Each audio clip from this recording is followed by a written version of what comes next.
How's it going, folks? It's the ThePancakeRenegade here, and welcome back to Doom Eternal. If you don't know what I'm doing here, well, I've already beaten the campaign. What else is there to do?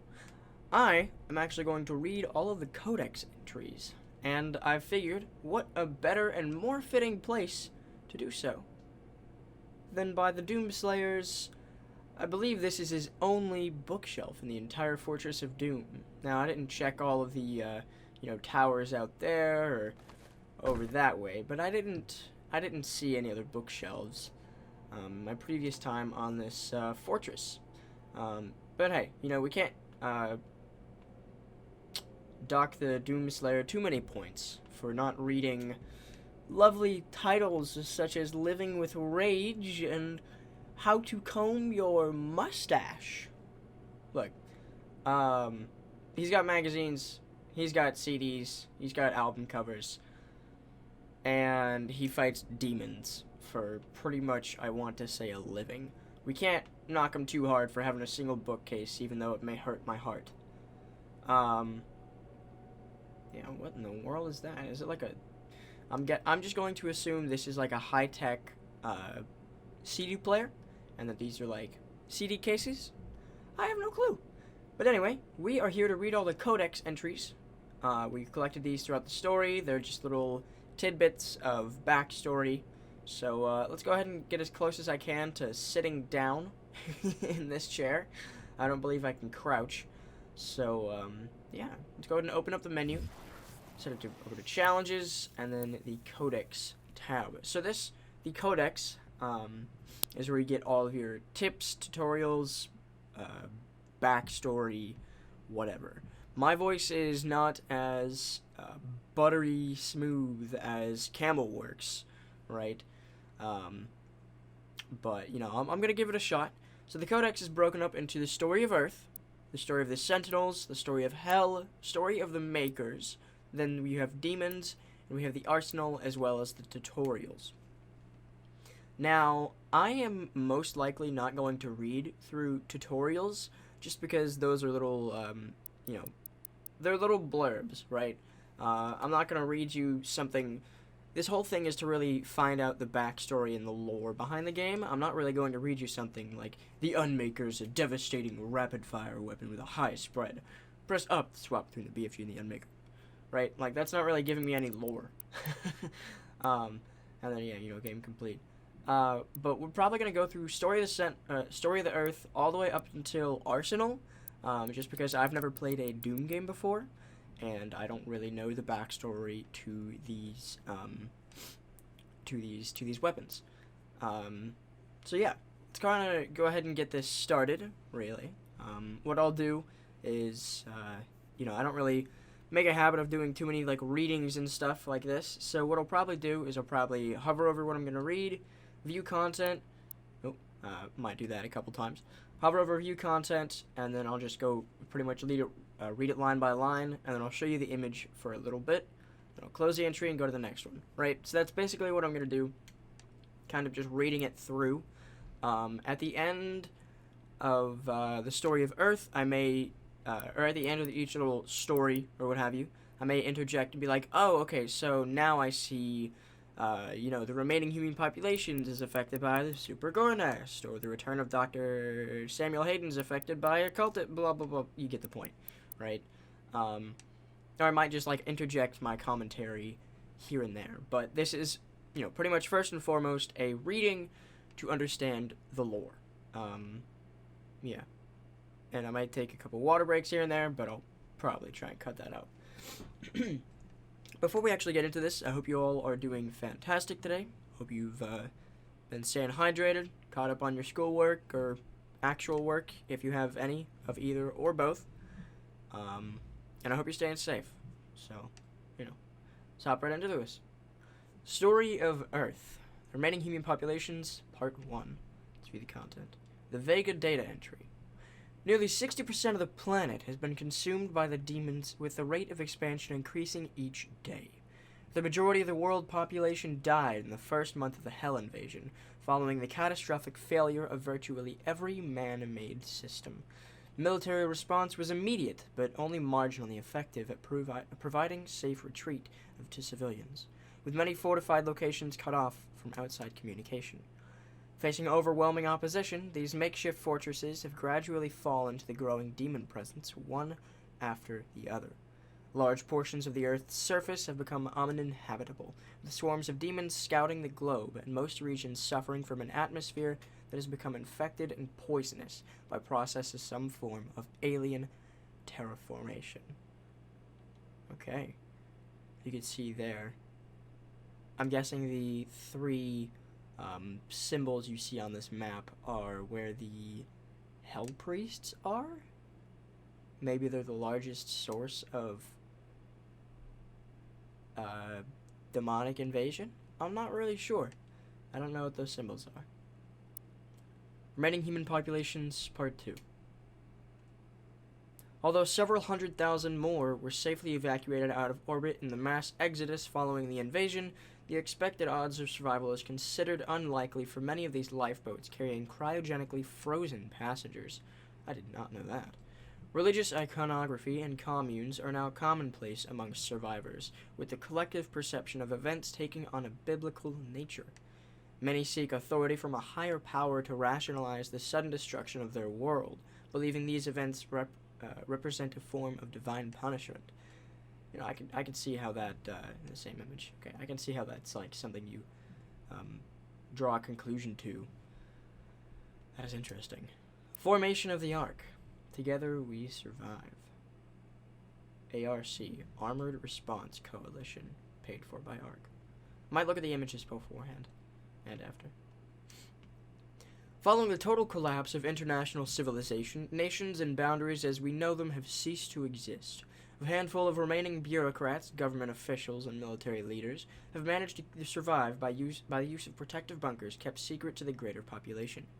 Convening under the flag of the Allied nations, this governing body represents all that remains of the rule of law, forming what would essentially become a single world government. Military bases in communication with the AN have made efforts to regroup and centralize their areas of command, establishing fortified safe havens for survivors, stockpiling food, and scavenging for supplies. Only proprietary military use communications remain functional, enabling military entities under command of the Allied nations to coordinate in humanitarian aid and defense operations. By 2151, the formation of the Ark has taken highest priority and is considered to be, in all practical terms, the last hope for humanity. So, in the remaining human populations, they said all, man-made technology, or man-made systems have, shut down, which is very interesting that military stuff has, survived. Cultist Base, this is a level we play. I want to say it's about 3 or 4, but I could be wrong. There's the image. Led by the elusive Hell Priest Daag Renak, the cultists operate from a remote facility located in the Arctic tundra. As overseer, Renak exerts absolute control over the facility and its legion of possessed acolytes. Instrumental in sowing the seeds of the cultist uprising, Renak worked briefly with Olivia Pierce at the Mars facility before departing to Earth with orders to prepare the groundwork for the imminent Hell invasion. A recently declassified UAC biography for Renak indicates that he is a surviving member of the original Order of the Daag, the ancient Argentic clerics. I said clerks. He now serves the forces of Hell and is rumored to have personal knowledge of the Doomslayer, suggesting a shared history between the two. Wielding total power of the cultists under his supervision, he uses his growing influence to advance the consumption and corruption of Earth. Built over the ruins of an ancient Argenta settlement, the cultist facility has been designed as both a Gothic monument to the ancient architecture and a state-of-the-art science facility. Tablets and memory banks found at the settlement indicate that the Order of the Daag discovered Earth millennia ago and found it to be populated with powerful primeval beasts.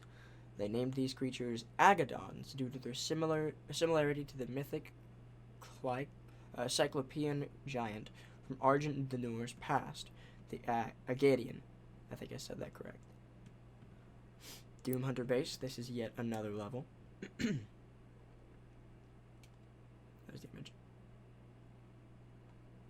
The UAC's polar cultist facility is built around the ruins of an ancient Argenta settlement constructed over 60 million years ago, during Argent Denure's extraterrestrial expansion.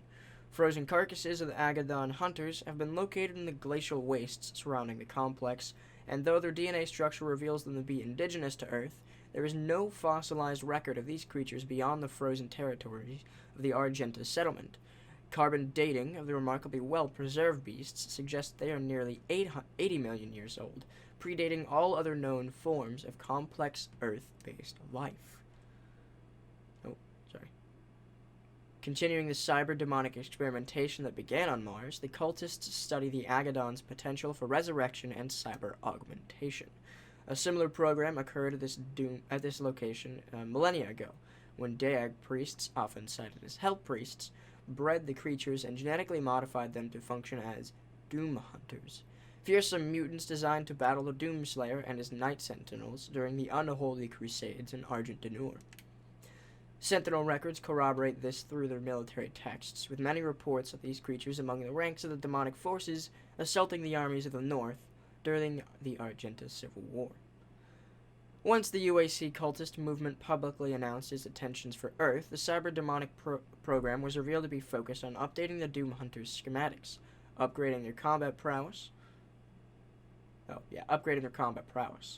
A new assembly center was constructed near the cultist facility, and a powerful grav tram allowed UAC workers to safely transport the biological and mechanical components needed for the process. The resurrection of an Agadon hunter requires cutting-edge technology be used in conjunction with occult rituals conducted by the UAC's necrosurgeons, an unholy fusion of science and sorcery. That is very interesting. So the Doom Hunters we've been fighting throughout the story have been predating pretty much all life on Earth, complex life on Earth. Next up is the Hellgrowth Part I. There's the image. The Hellgrowth formations on Earth have undergone great scrutiny by experts at the Allied nations. These cancer-like growths exhibit alarming cellular reproduction rates, outpacing any biological life form previously known. Their structural pattern is chaotic, almost random, with only one identifiable constant: the emergence of totem-like nests, which, at full maturity, resonate with powerful electromagnetic frequencies capable of producing a form of inverse quantum field. These fields, once activated, result in the fabrication of hell portals, tears in space-time, which serve as gateways between dimensions. That is intriguing. So I guess it could, spawn more demons in and help it further consume Earth. I'm not too sure. I didn't realize there was a term for that. Here's Hellgrowth Part II. The growth exhibits certain predetermined qualities. In the consumption of our ecosystem, it creates environmental conditions more conducive for its own continued formation, in effect, employing an organic method of terraformation. Whoa, that is cool. Whenever you hear, sorry to break it halfway through, but whenever you hear of terraforming, or terraformation in this case, you always assume it's man-made. So this is a really interesting spin on terraforming, terraformation, that something organic would terraform, not that it's man-made. And yeah, man is organic, but there's a difference, right? This seems I don't know,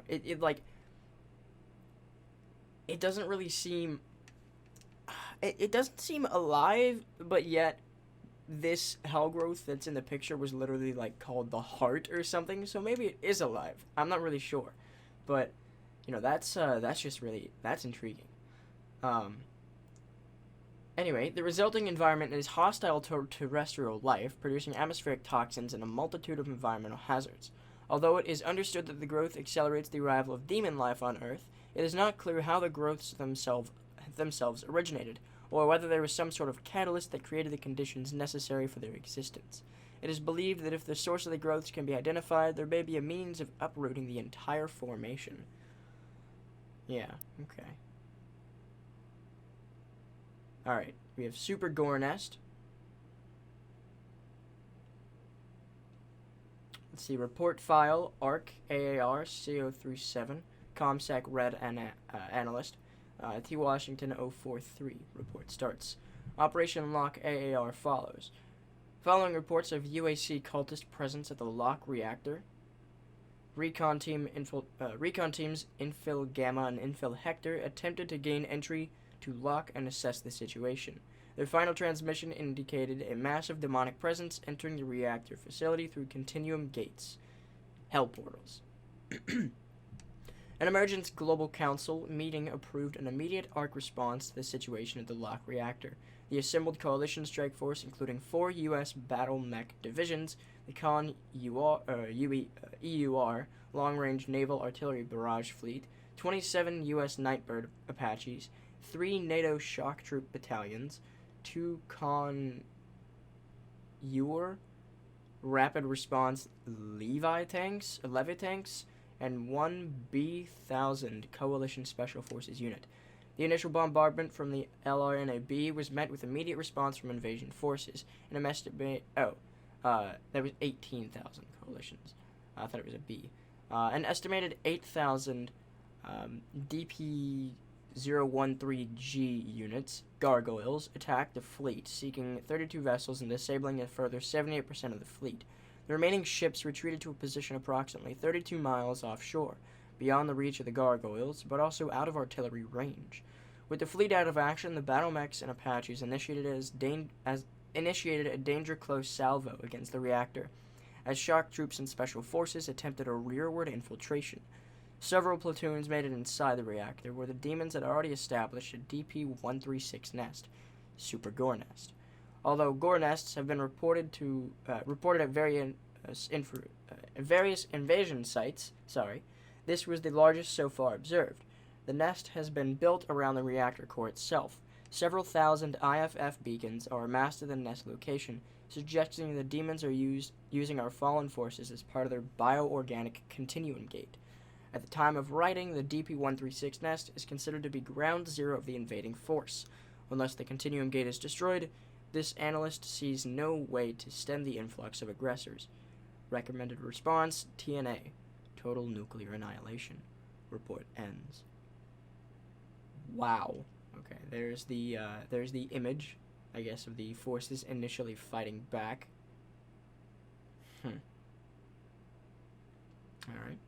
The return of Dr. Samuel Hayden, Part 1. I suppose we'll learn about him in, characters. The destruction of the Argent wellspring on Mars meant chaos for planet Earth. Following the loss of communication between Earth and Mars-based facilities, the collapse of the Argent-dependent energy grid consumed the planet in crisis. It was during this time that UAC Director Dr. Samuel Hayden suddenly resurfaced on Earth before the AN Council, wielding that which might offer salvation to mankind, the Crucible. After recounting of the events that had transpired on the Red Planet, Hayden agreed to cooperate with the AN, providing access to the various UAC facilities on Earth, and by extension, the full range of technologies at his disposal. Paramount among these was the Crucible, the last remaining source of Argent energy in existence. That is interesting. He's depicted so tall.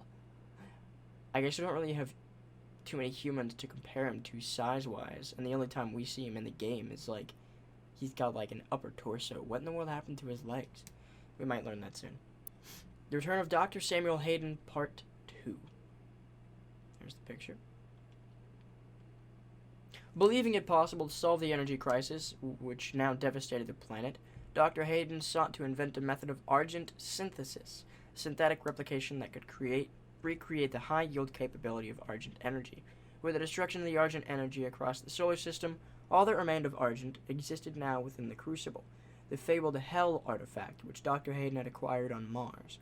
Knowing full well the Crucible's hidden power, Samuel devised a method to utilize the artifact as an Argent conductor, a process that would in time produce the miracle of synthetic man-made Argent energy, restoring the production of Argent energy to Earth. Hayden became a mythical figure among Earth's survivors, in no small part due to his abnormal physical condition. Having returned to Earth when most sought a means to escape, bringing with him the Crucible that would grant the people a second chance at survival, for the common person, he'd become the stuff of legends. The Ark Part II.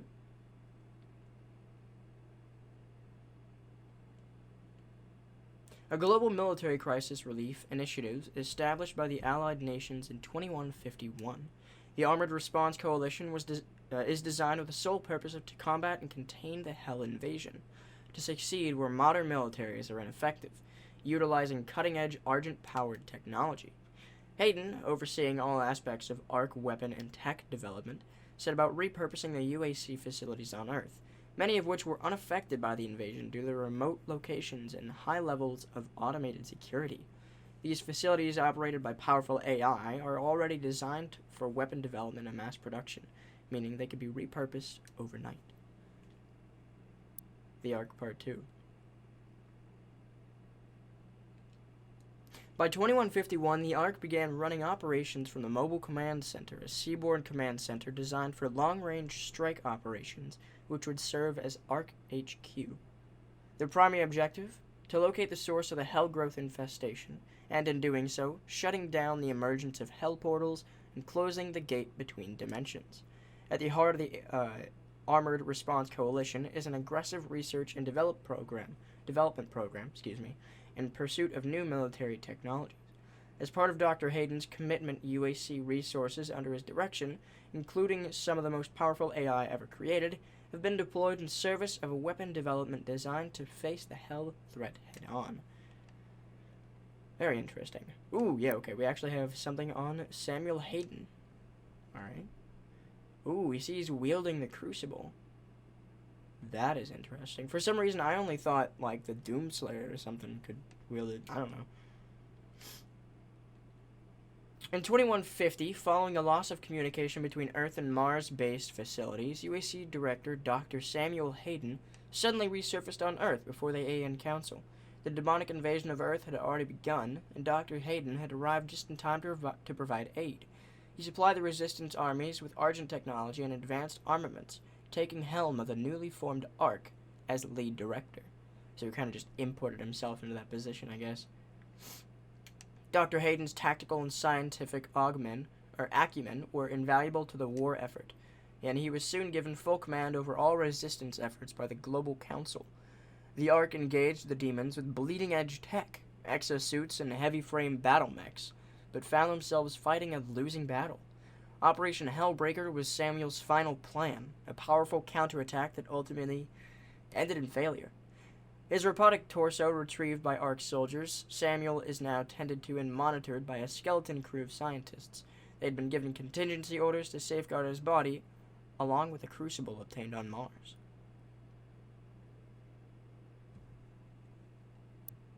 BFG 10,000. That was a really big gun. Originally established as a mining and communication relay, the UAC outpost on Phobos began immediate expansion following the destruction of the Argent facility on Mars. The UAC Board of Directors, intent on retaining their monopoly of the Red Planet and its surrounding airspace, issued the construction of an expansive defense platform using technology derived from the BFG 9000. The design plan called for a massive particle cannon to be built on the orbiting moon. The BFG 10,000, the largest man-made weapon platform ever conceived, wielded enough firepower to defend against even the most sophisticated of capital-grade FTL cruisers in existence, or against the eventual potentiality of a space-bound demonic threat.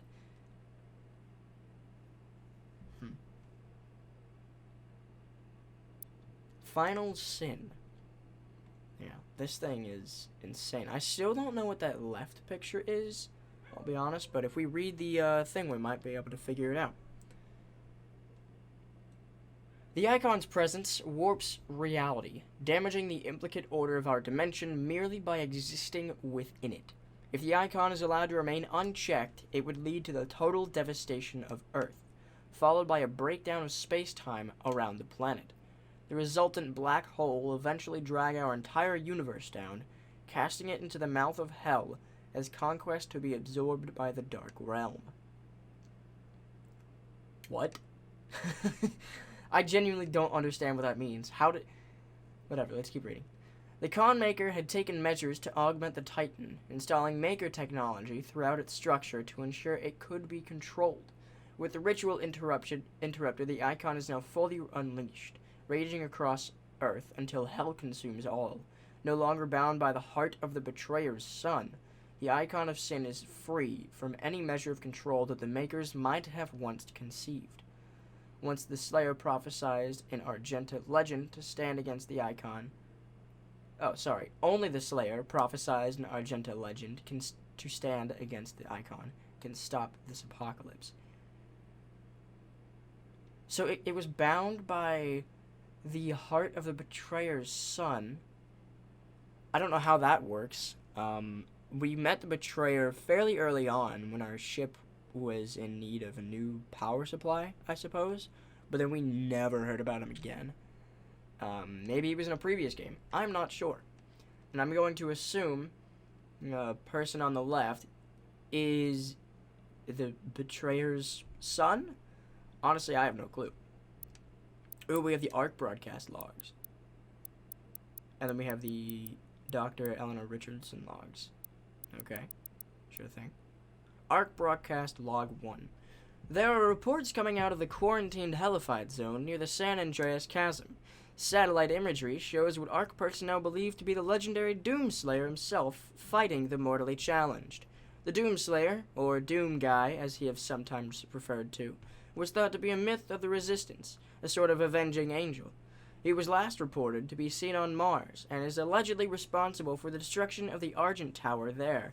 He disappeared soon afterwards. The UAC continues to deny all reports of his existence. We will continue to broadcast new information as we receive it. Log 2. That says this an Ark broadcast. This is an Ark broadcast. To any Ark personnel or survivors operating inside the Hellified zones, please be advised. More Doomslayer sightings have been coming in. Ark leadership do not recommend any attempts to communicate with the Slayer directly. Please avoid all contact with the Doom Guy at this time. While it is clear that the Slayer is an enemy of the challenged, it is unclear if he could also be a threat to civilians. Log 3. This is the Resistance Network. In an unbelievable turn of events, the Super Gore Nest has been destroyed. Reports from Ark personnel in the field say that they have seen a significant decrease in demonic activity across the globe. Many believe this is proof that the Doomslayer himself has in fact joined the Resistance effort and has successfully eliminated key figures within the ranks of the challenged. Operatives working inside the UAC cultist organization claim that the leader of that division, Priest Grenak, was in fact removed from his office recently by the Slayer himself. As key leadership within the mortally challenged continue to fall, we are seeing a decreased threat from the demons on all fronts. This has given the Resistance a key advantage in the war for Earth. The UAC continues to deny any knowledge of his existence. As surviving members of the Ark network, it is the belief of this station that these reports are in fact true. We believe this Slayer has joined us in the battle against the demons. To anyone still listening to this broadcast, know that there is hope, and he is out there. Log 4. This is an Ark broadcast. Ark personnel have reported that the Slayer made his way to Dr. Hayden's tower and has retrieved his remains. We do not know why. Unnamed sources inside the organization claim that Dr. Hayden anticipated the Slayer's arrival. We can only hope that this is true, and that the Resistance can continue. Log 5. This is the Resistance Network, broadcasting live from inside the Arctic Safe Zone. There was a Slayer sighting on Phobos. Eyewitness reports say that he was spotted inside a command center and then proceeded to fight his way through the mortally challenged and onto the deck of the BFG-10K. This can't be confirmed, but many believe it was the Slayer himself who destroyed Mars in an attempt to stop the challenged from further advancing their position on Earth. We will post more information as it comes in. This is an Ark broadcast. Log 6.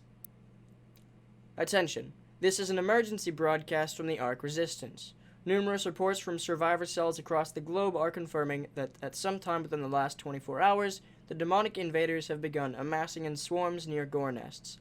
Ark scientists have theorized that this behavior is indicative of the arrival of a super predator, a world eater. Ark personnel advise all survivors remain in the safe zones. Dr. Elena Richardson Log I. This is Dr. Elena Richardson Log Entry 2. Subject analysis of Doomslayer. January 24th, 2163. There is no chance that the subject is a demon. We have blood samples pulled from the Mars base event that show his blood type as AB positive. He is male with a genome that makes him very much a member of the human race, but the enhanced strength, speed, and athleticism would indicate otherwise. But we can see from the blood samples that there are foreign bodies present of unknown origin. I cannot, as a contributing member of this scientific community, agree with the assumption by some of my colleagues that he is, for lack of a better word, a god, an avenging angel, the right hand of doom here to save humanity from its sins. But I cannot ignore that the timing of his arrival, the identity of his enemies, the fire and brimstone element of this catastrophe we currently find ourselves in has definitely shaken my scientific resolve. Eleanor Richardson Log II. This is Dr. Eleanor Richardson Log Entry 5. Subject analysis of Doomslayer. February 2nd, 2163. Maybe he is a god. Maybe he represents humankind's rage, their will to persevere, to overcome that which would threaten our survival. He is uncompromising, a relentless being of violence that knows no mention of the hesitation shown by our many leaders and politicians during our time of judgment. Can he overcome them? Alone? If he can't, we as a species, all species, will not survive.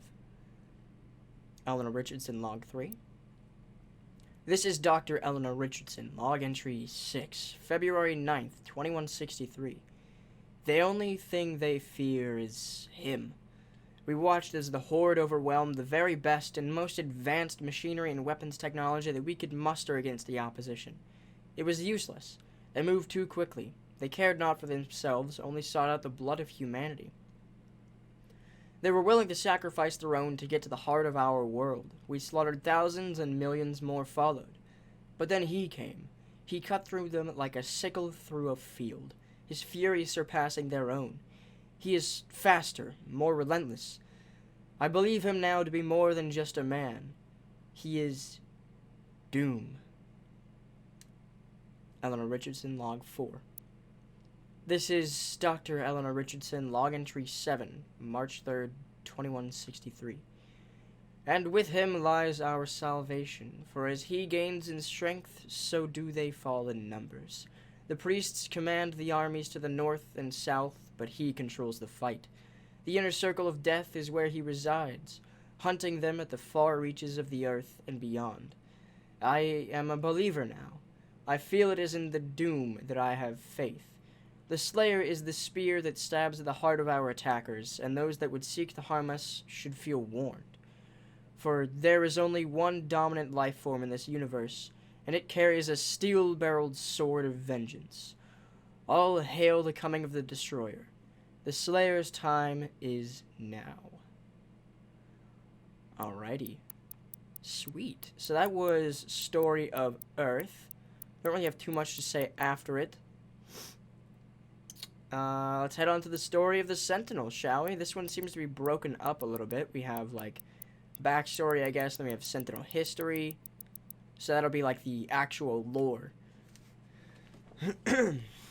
Alright, let's get right into this, shall we? Story of the Sentinels. Exultia. Here's the image. This is yet another level that we went into, I should say. Translation from the Ligra Soltagenta, Book of Kings. What treachery comes from our darkest selves, driven by greed and want? For I have been deceived by the Daag. They came north with I, the priests, as allies to our cause against the Conmaker and her unscrupulous methods, their silvery tongues wagging. They laid a plan for us and sowed the seed of desire for hasty triumph. They claimed knowledge of the Maker's source of power in the demon realm, a vast foundry of souls where the innocent are put to the fire for the essence. In the Foundry's destruction, our victory is assured, they told us. And the fools that we were, that I am, believed their lies. On their word, we sent the Doomslayer and the Night Sentinels to destroy the Foundry, and the priest cast a gate for their egress. As the last veteran entered the Demon's empire, our final hope of reclaiming our dominion, the Daag closed the path and left them stranded. They were trapped, lost in the eternal void by the actions of the traitors. How could I not see their intention? Am I blinded by the grief for the loss of Taras Nabad? Of my people? We have fled again, with barely a legion of the Night Sentinels left to protect us. The Daag are gone, returned to their mistress. May the Wraiths forgive my failure. Okay, so there were Night Sentinels are, I'm guessing, like elite troops that belong to Taras Nabad and Exaltia. Don't know too much. But again, that is why I'm reading this. The Wolf. Argenta legends speak of sentinel beasts, loyal creatures that lived as companions of the hardened warriors, often larger, swifter, and stronger than others of their kind. These animals shared instincts with their masters and aided them in battle. The Night Sentinels never shared publicly the origin of these creatures, for only they stood worthy of them. King Novik. Oh, I'd love to learn about this. I can't actually click on the image, which is kind of odd, but hey. King Novik ruled over Sentinel Prime for many years as its warrior patriarch, ordained protector of the sovereign Sentinel worlds. The Sentinel people, defined by a legacy of war, deem only those of warrior caste befit to rule. And in times of battle, it is expected that a king lead from the battlefield rather than the safety of the throne. As it is written in Sentinel law, a king unfit for battle is likewise unfit to rule.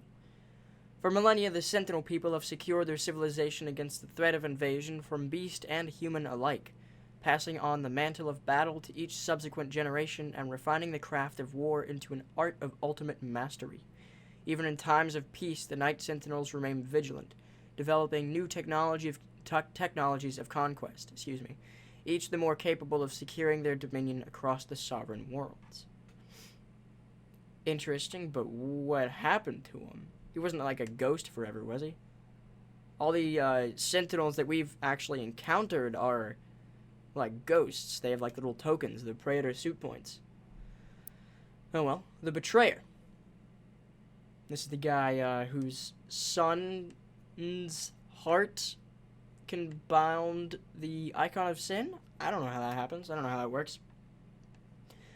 After years of prolonged war against the demonic threat invading their world, Argent D'Nur launched an offensive strike across dimensions, sending their greatest warriors into the heart of hell itself.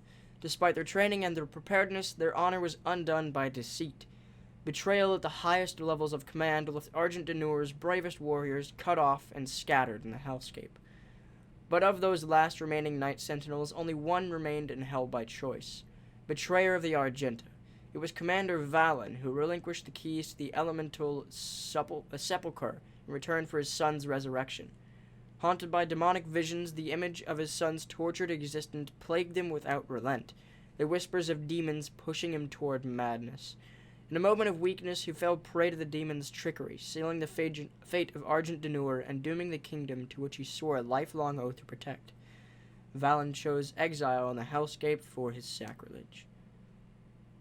So, I'm assuming by this, he was part of the people that were tricked by the Sentinels, by the Hell Priests to, go into hell. They seal out the portal, whatever.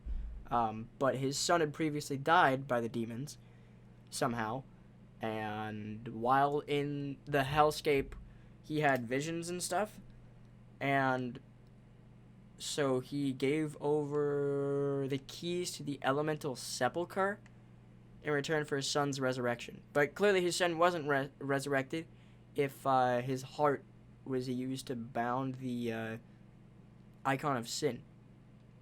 So I guess it was a lose-lose scenario for him. The Fortress of Doom. Oh, we know this place all too well. The Fortress of Doom is a command station used by the Sentinels for military operations. ESR dating suggests the structure was built during the reign of King Danak, and spectral analysis of the Sentinel energy signature used to power the various systems confirms this theory. While the rock and metal structure of this vessel is undoubtedly Argent design, the castle's subsystems, navigation, gravitational centrifuge, life support, are of Maker origin, suggesting a design collaboration between the two species.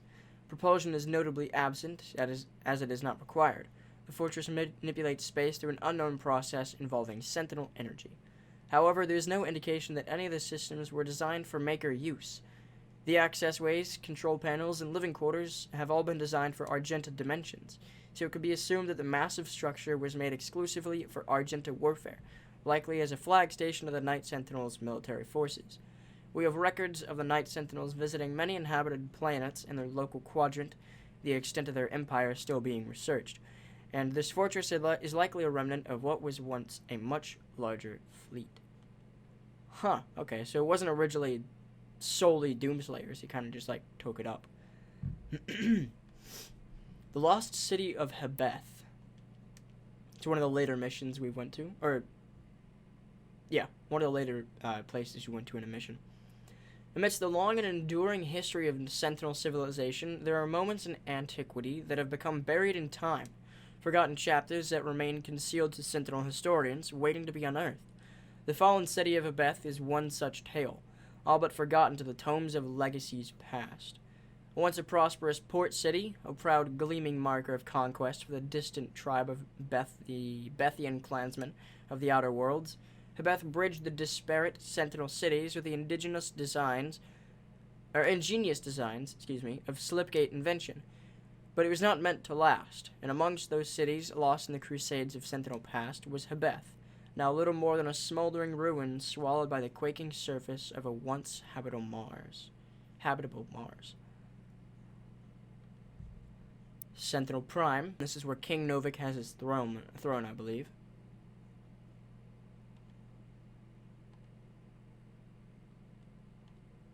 The ancient arena is a holy place for the people of Argent. Constructed in the earliest days of their history, this Coliseum served as a proving ground for trial by combat. Historical records indicate that the Argenta did not jail their own kind. Rather, prisoners and criminals were granted the right to earn their chance at regaining honor through victory in the arena. Those who succeeded were given a place to fight in the front lines of the Sentinel army, to die in service to Argent. This traditional use of the arena has subsided since the assimilation with the Dark Realm. The corrupted priests now allow more violent exchanges, with armed captives pitted against demons for sport. The priests of the Order Daag continue to hold undisputed power on Argent. Spilling the blood of the Argent Ascended class will result in the transgressor's banishment. Asylum amongst the Argenta will be denied to any who do not adhere to the rules of engagement. So we saw this happen to the Doomslayer himself when we went there on the mission. There are a couple times throughout the story where one of the priests, I believe it was Renak, was like, oh, you can't kill me. I'm protected by royal blood. If you kill me, then you'll be banished. And then Doomslayer kills him and teleports away. Like, okay. Terras Nabad. This place almost looks like something out of Star Wars, I want to say. I don't know. I don't know why I get that vibe. I don't know much about Star Wars. The city of Terras Nabad was the crown jewel of Argent. For centuries, it served as the spiritual heart of Argent society, home to both the royal family and the center of political power. No expense was spared in the building of the city, with bold colonnaded architecture and towering monuments to gods and kings resplendent on every avenue. Rural Argenta flocked to Terras Nabad on pilgrimage to the Maker temples. The city was ground zero of a massive demonic invasion attempt, and although the invasion was thwarted, the attack changed Argenta society forever. Last we have the Divinity Machine, excuse me. Okay. Within the infinite conscious matrix of the all-seeing Maker God mind, there exists every potentiality, every predictive variable of possible future timeline, each one known to the Maker Collective with omniscient, extricable clarity.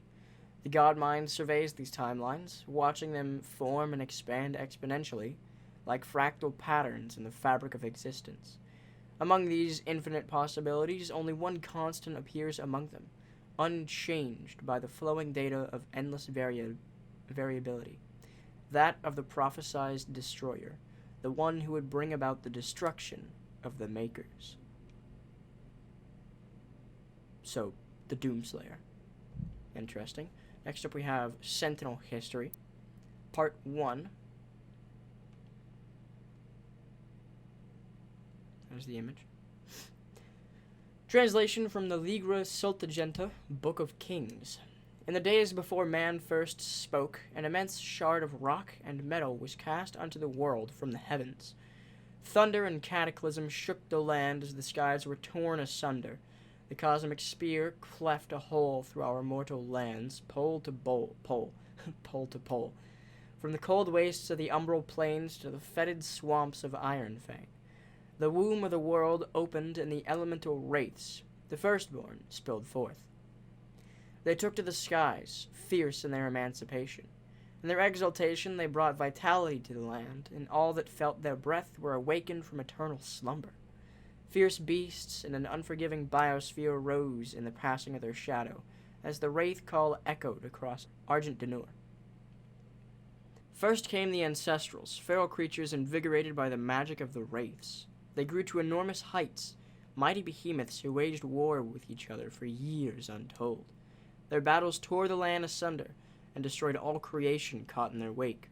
The wraith call continued to spread across the land, and soon the Argenta emerged from the steeps.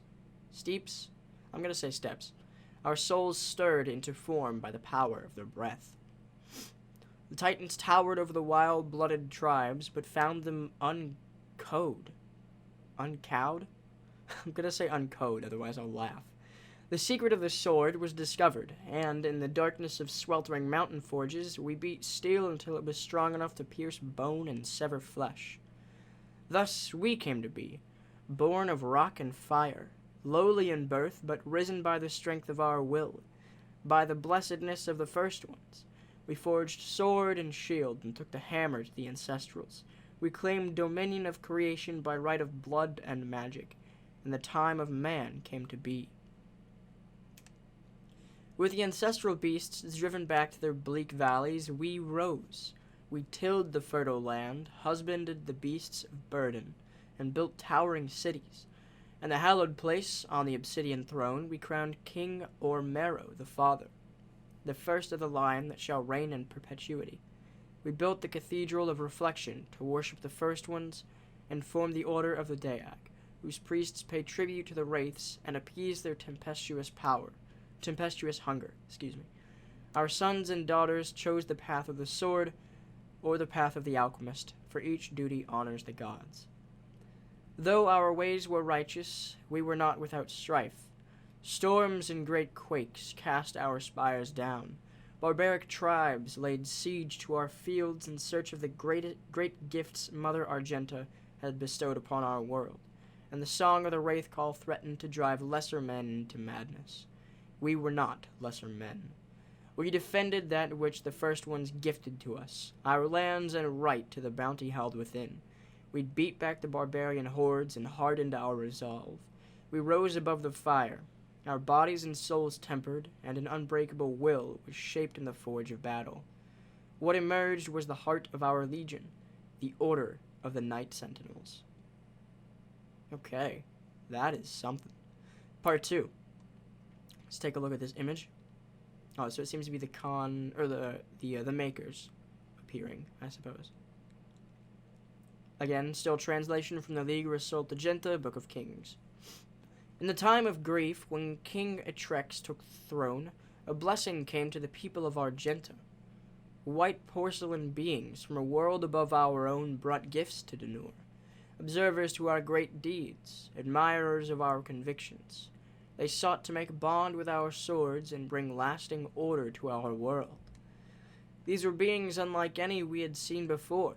Sword and shield held no weight against them, for the ethereal flesh of these luminous beings seemed unbound by mortality. Able to move through time and space, they held sway over all dominions of the known and unknown dimensions. Through their ways we grew stronger, our society bolstered by their infinite wisdom and all-knowing power, assuring our people's safety for all time, in this world and the next. Where we sharpened the blade and mastered our magic, they bolstered the soul and spirit. Death would no longer be the end for our people. The ones we call the Makers, our new allies in this brutal world, have given us the security in death we fought so hard to achieve in life. We would find eternal peace, and our minds would rest easy with the knowledge that those we fought alongside in battle would join us in the lands beyond the mortal plane. The strength of our ways, the purity of our essence, would be Maker Law grant... What? The strength... I read that correctly. The strength of our ways, the purity of our essence, would be Maker Law grant... Oh, would by Maker Law. I'm so sorry. The strength of our ways, the purity of our essence, would by Maker Law grant us passage to the great city in the clouds. There our women and children, warriors and kin alike, would welcome us. So this is where, like, the concept of, I guess, an afterlife would be brought to their attention. We adopted the holy doctrines of the Makers, gifted in exchange with the chance to earn eternal rest for our immortal souls in blessed Urdak. The covenant we held now under the embrace of our new gods fostered a peace we had never known. For they were unlike the first ones, whose presence offered no paradise from fear and the uncertainty of existence in a harsh and unforgiving world. The Maker's embrace was warm, and guided us into an era of spiritual prosperity. And then they're going to betray you, aren't they? Let's see, part 3. Okay, this is where they develop technology and get off-world, I guess? I don't really know.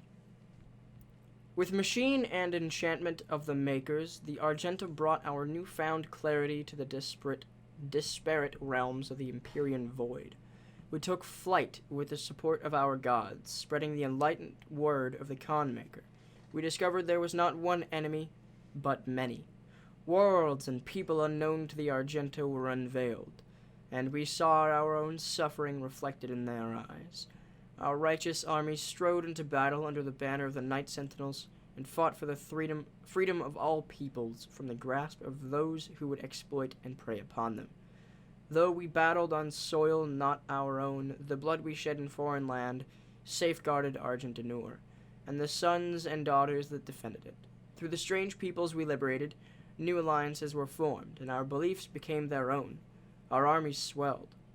As the Argenta traversed the stars with gleaming war fleets, the Khan of the Makers approached King Rowan on his throne.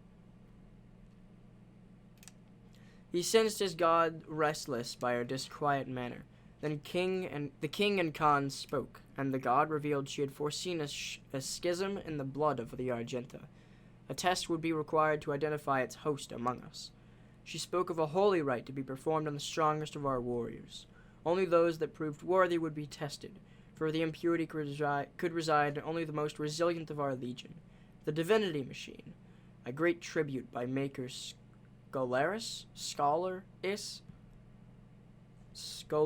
is how I'm going to pronounce that, would help us to cleanse any impurities from our flock, ensuring our continued prosperity in this world and in the Maker realm that awaited in the afterlife.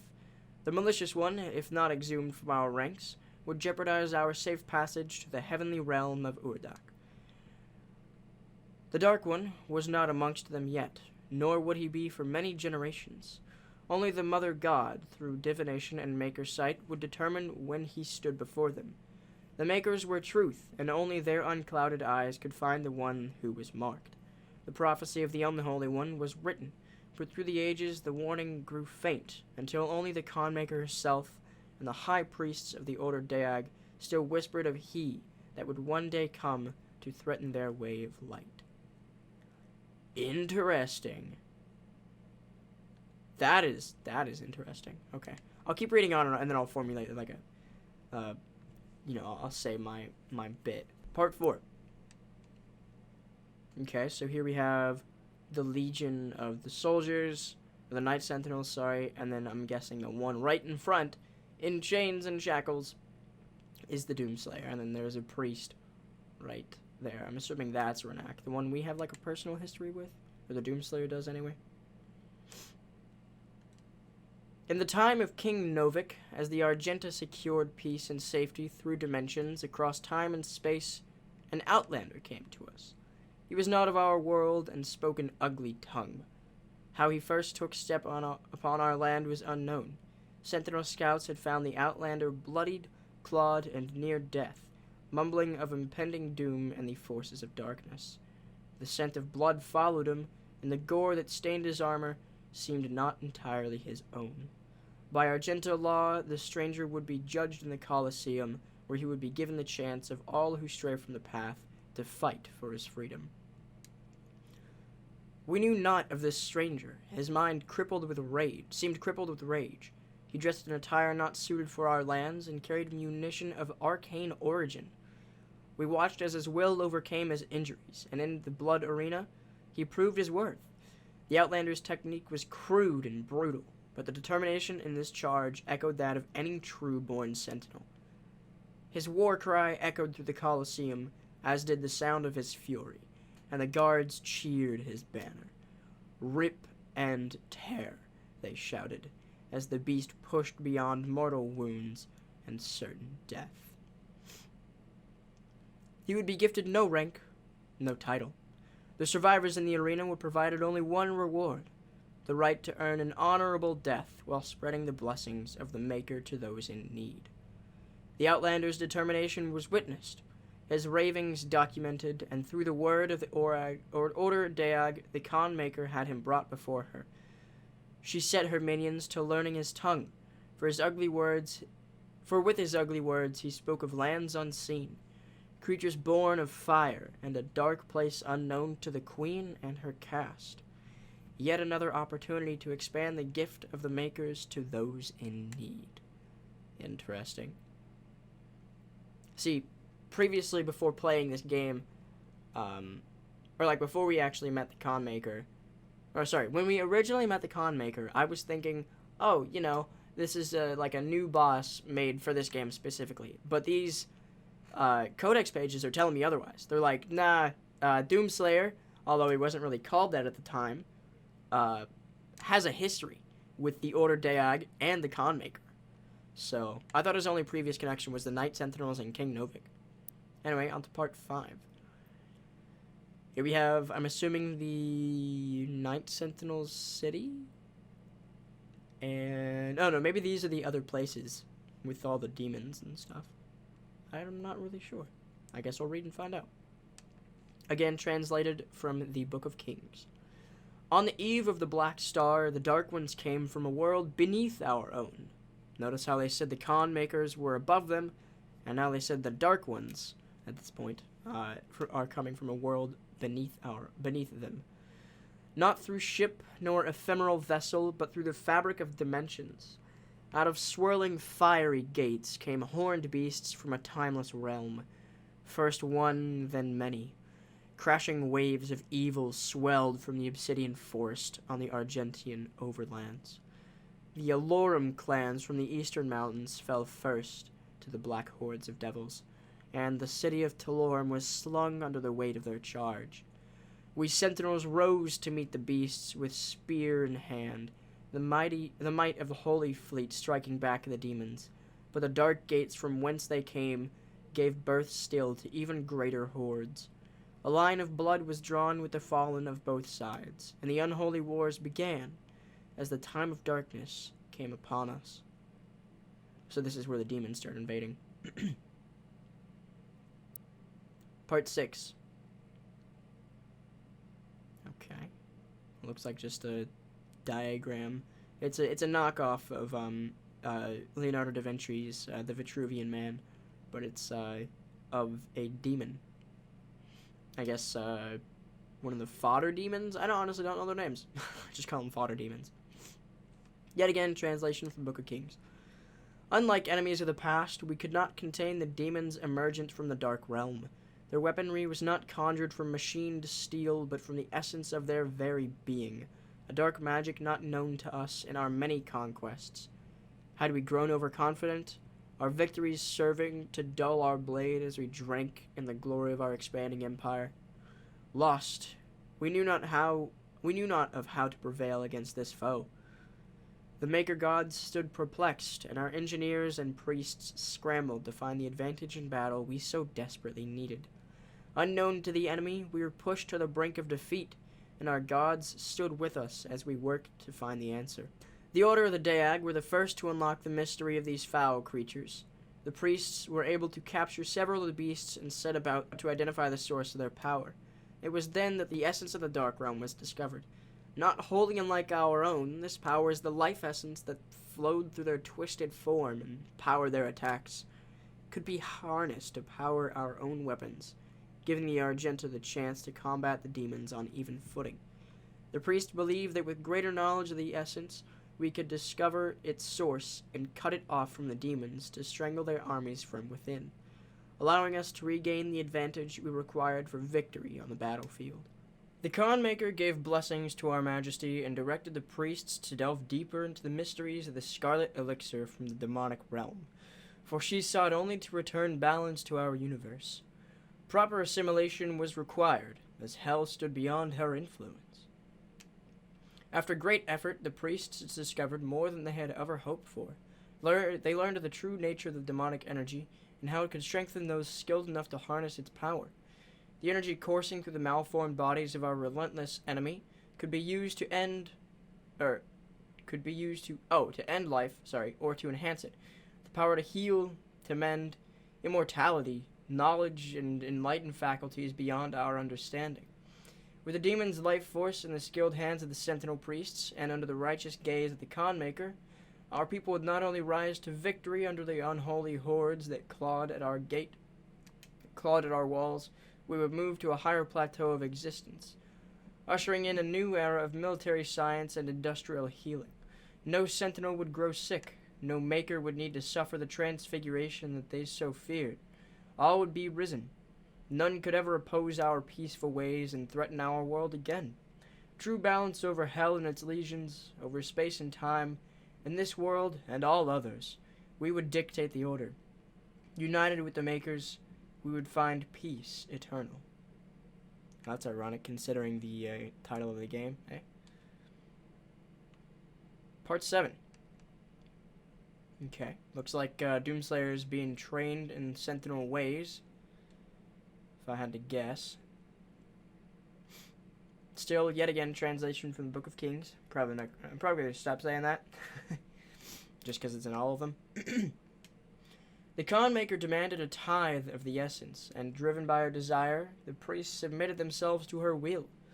The Order of the Daag took counsel with the king, speaking only of the spoiled lands sure to be found through the cleft in creation, in the opportunity to purge the new invaders from Argent. We took the war to their cursed land, pressing through the gates of wizardry. There was one among us who seemed to know the true nature of these foul demons. It was the Outlander, the stranger who had come to us from places unknown.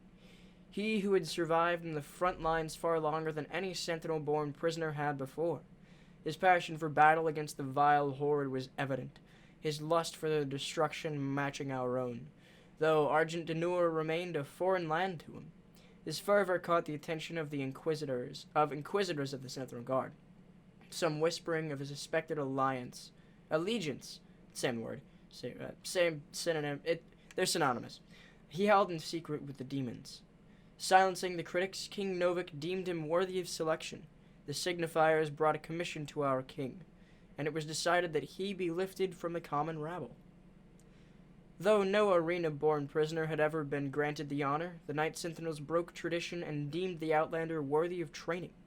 A number of disciples grumbled and chafed at the barbarian present in their ranks, but in the war with the demons, all opportunities for even the slightest advantage was to be considered, and as they witnessed the stranger spar with their hallmasters, they found in him an undying, unrelenting compatriot. This man was an outsider, friend to none, and yet rose each time he was thrown to the dirt of the circle. Battered and bruised, his brow stained with blood, he rose with grim determination for the chance to face his enemies in armed combat once again. Time passed as the stranger was instructed in the codified matrices of their order, the ancient lessons of battle and brotherhood taught to all Sentinels. He could sense the opportunity before him. Soon all of hell would feel his wrath once again. Satisfied that he would not be a detriment to their prowess, the Night Sentinels granted him his wish as they ventured through the hell gates with the stranger in tow. They knew no rest, fighting in the unnatural elements and training under their blood moon of night. The strangers suffered exhaustion, wounds, and sickness, but asked for no aid and offered none. 3 times the Night Sentinels ventured into the gate and back, and upon every return the stranger strode more capable than before. His gait locked in step with the march of the Sentinels, a disciplined and now controlled lust for demon blood ever present. The passing of years and innumerous battles with the devils indentured the stranger to Argenta's mightiest warriors, and no longer did they condescend to him as a new-blooded conscript, for to them he had become a brother in arms forged in war, an ally, and a weapon. Part 8. So this shows the Sentinels fighting the demons with the con makers doing something. As we warred with the beasts, the Argenta society grew under the watchful eye of the makers and through the endless power of the essence. While our generals were consumed with the unholy war, our culture was marked by the beautiful potion the enemy had provided us, the sweet elixir. It brought us immeasurable capacity and empowered us to reach farther into dimensions once thought to be beyond our grasp. Under the direction of our maker gods and the engineering of our high priests, our weapons blazed and our war machines stormed. The throngs of the populace drank deeply from the well of energy unveiled by the priests, but we of the Night Sentinels took no part in their abundance. Some among us whispered accusations and warnings against this manner of progress, but they were quelled, as it was not our role to dictate the future of our people, only to defend it. Part 9. Looks like the Sentinels are bowing down to the Doomslayer. Oh, he's wearing the Marauder skin. That is intriguing. Huh. I didn't like that skin. But, whatever. As the Black Star ascended to its zenith, King Novik sat restless on his throne as a howling darkness began to assemble just beyond the mountain rise to the east. The blight came upon us in droves, flooding forth from the Hellgate with merciless fury. They brought with them a monstrous titan, the Dreadnight, a beast to rival the stature and menace of even the mightiest ancestral. The grotesque giant laid waste to all before him, crushing all in his path. This was a total demonic assault, striking at the heart of Argent Denor as never before. How was it that the behemoth could pass through the demonic gate without warning? We would never know, though the Night Sentinels believed treason was at play. Caught off guard, the Sentinels scrambled late in defiance of the Titan and his horde, and with his coming of the Holy War, Caught off guard, the Sentinels scrambled late in defiance of the Titan and his horde, and with his coming the holy city of Teras Nabad prepared for judgment. With the onslaught of the demons massed in the sprawling shadow of the abhorrent fiend, the city shook to its foundation. None were spared save those that fled north. The vile swarm ransacked our temples and palaces, burning our towers and feasting on the souls of our clergy. Yet the Night Sentinels rallied and held fast against the demons, though they were pushed back and corralled in the blood arena. As the dark of night descended, their swords remained potent and shred the enemy multitude with abandon. Amidst the unyielding ranks of the Sentinels, when all other apprentices had fallen in battle, stood the Outlander. Rip and tear, he roared, ferocious in battle. The remaining conscripts of the arena stood in awe as they witnessed the beast who had once raged within their very cells, now armored alongside the shoulders of his Sentinel brethren. He had arisen where none other had before, a true-born Sentinel fighter, the very best among them. But though the swarm fell before their assault, the Titan remained invincible, for none could tame the behemoth alone. In the hours before dawn, as the Night Sentinels weathered the relentless assault, The Outlander held his ground at the foot of the great wall in the northern bend of the castle. Seeing his unending vigor, Samur, Chancellor to the Mother God, hurried the Outlander away under the veil of secrecy, and for reason unknown, submitted him to a rite untold. This was heresy, for Samur received no consent from the Conmaker, nor did he receive her counsel. In the Chapel of Purity, the Outlander submitted himself to the Divinity Machine. There, Samur Maker, the Seraphim, known to us only as the aid to the Mother God, blessed the Outlander with fierce speed and power to match his will. It was the method by which this transfusion took place that was the most uncertain to us, for we were of the knowledge that the Maker device bestowed onto the Argenta so many generations ago was to be used by the priests only to find the impurity among us. How could it be that the device that was meant to cull the Sentinel breed of its contaminants could then be used to purify the Outlander's body and give rise to the one who would lead us into battle henceforth? What rose from the holy coffin on that fateful day was not the impure abomination the Covenant warned us of. The hero within would come to be known only as the Great Slayer, the Time Walker, the warrior Khan whose fire sword would blaze forth a path for the just and cut through the demonic horde with a vengeance that only a god king could summon. He rose unbroken by the ritual, his eyes burning with Maker magic.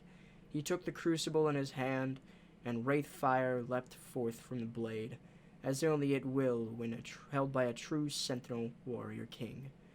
In our darkest hour, the Slayer had been chosen. Defying tradition, our most sacred laws, and the will of the Great Khan herself, a stranger to our lands, had been blessed with celestial might. Before I read further, how in the world did Dr. Samuel Hayden use the Crucible blade? I don't get that part. Part 10. So I'm guessing this is him fighting the demons. You can see he's using a shotgun there. Uh-oh. Maker's off in the distance. She looks upset. With the coming of the Slayer, the Night Sentinels took the campaign deeper into the heartland of the demons than ever before. Mighty Atlans were brought forth, tearing paths through the hordes of hell alongside the Slayer and his army. The high priests, under the guidance of the Mother God, had found means to gain entry to the innermost regions of the demon world, and with Daag's presence, new gates could be opened. Our war machines were unstoppable, wrought with Maker technology, enhanced by the very essence our enemies hurled against us as our armies drove deeper and deeper into the blood-drenched territory of the demons. Countless victories were assured with the power of the Slayer, for with the Alpha Interfector at the fore of our pack, we brought certain doom to our foes. And though our hearts were pure and our purpose righteous, unbeknownst to the fighters of the Argenta, in our wake and under the veil of secrecy, the Mother God had set her priests to build vast factories upon the heathen's land, that she might gather the essence for further development. How this deception began, we would not know, for our focus remained on the hordes of the underworld. Why then would we stoop so low as to consider our Mother God of betraying our covenant? The Khan Maker did not seem at ease with the unforeseen rise of our Slayer, and the Seraphim who had birthed the Destroyer in secret soon vanished from Urdak, perhaps exiled for his heresy. Our legions rose unfettered under the unquenchable rage of the Doomslayer, and his design led the Khan Maker to find profit in his endorsement. It soon became known that the Slayer was the Maker's god machine, a holy relic reborn, sent to bring the Maker's word to the wicked and to smite those who would seek to harm all who followed the path to Urdak. With the Slayer unwittingly cleaving a path for her, the Mother God siphoned the essence, processing it beyond our knowledge into the fuel that would become to be known as Argent Energy. The Slayer cared not for polity. He took no interest in the workings of our people, but set his task only on his desire, the destruction of the demons and their world. He no longer spoke for reasons unknown, though it was understood that he still possessed the ability, offering only guttural hefts of anger as he inflicted pain upon his enemies. For years he marched with the Night Sentinels through the fires of the demon lands, and every return to our homeworld found much changed in Argent Danur. Should any blame be apportioned to the Sentinels, it is this: in our fervor we were negligent of our people, and did not see the rising tide of evil our crusade empowered. We knew only the enemy laid before us, and the wealth of Argenta at our backs, and did not pause to seek the cost and method of this progress. Part 11. So we got some giant titans building, I guess, the thing for Argent energy. We have someone on the left. It looks like, I don't want to say that's the Doomslayer, because then there's also a person kind of in the middle. These look like Night Sentinels, but forced to be laborers for the Conmaker. Yet as the Slayer and Night Sentinels battled the demonic host, their failure to act outside the confines of their duty allowed the rancor of the Essence to grip the Argenta. It was on a mission deep within the boiling seas of the Netherrealm, where the Order of the Six reside, that a company of Night Sentinels learned of the Conmaker's true dealings with the callous beasts. By Maker design, it was kept secret from the Sentinels and Argent people alike that the essence we had grown so reliant on during this war was comprised of the very spirit of our brothers and sisters who'd fallen to these vile creatures. The truth had been uncovered, that all beings who found their end by a demonic horde would become I'm assuming that's supposed to be vessel, would become a vassal, I guess, of the hellscape. Their flesh and time twisted into the very demons we fight. Their flesh and time twisted into the very demons we fight. Their souls extracted to create the essence that powers their world and ours. The victims were the enemy, and the enemy would become us. The soldiers stood in awe at the base of a factory dedicated to such action, a place where the bodies of the slain were sorted and processed, tortured for the mill to have their souls extracted through sinister magic, enormous vats of pain and suffering, ethereal energy, the haunting sounds of lost souls awash in an eternity of servitude, transformed into energy to power our struggle against the dark realm and its malice.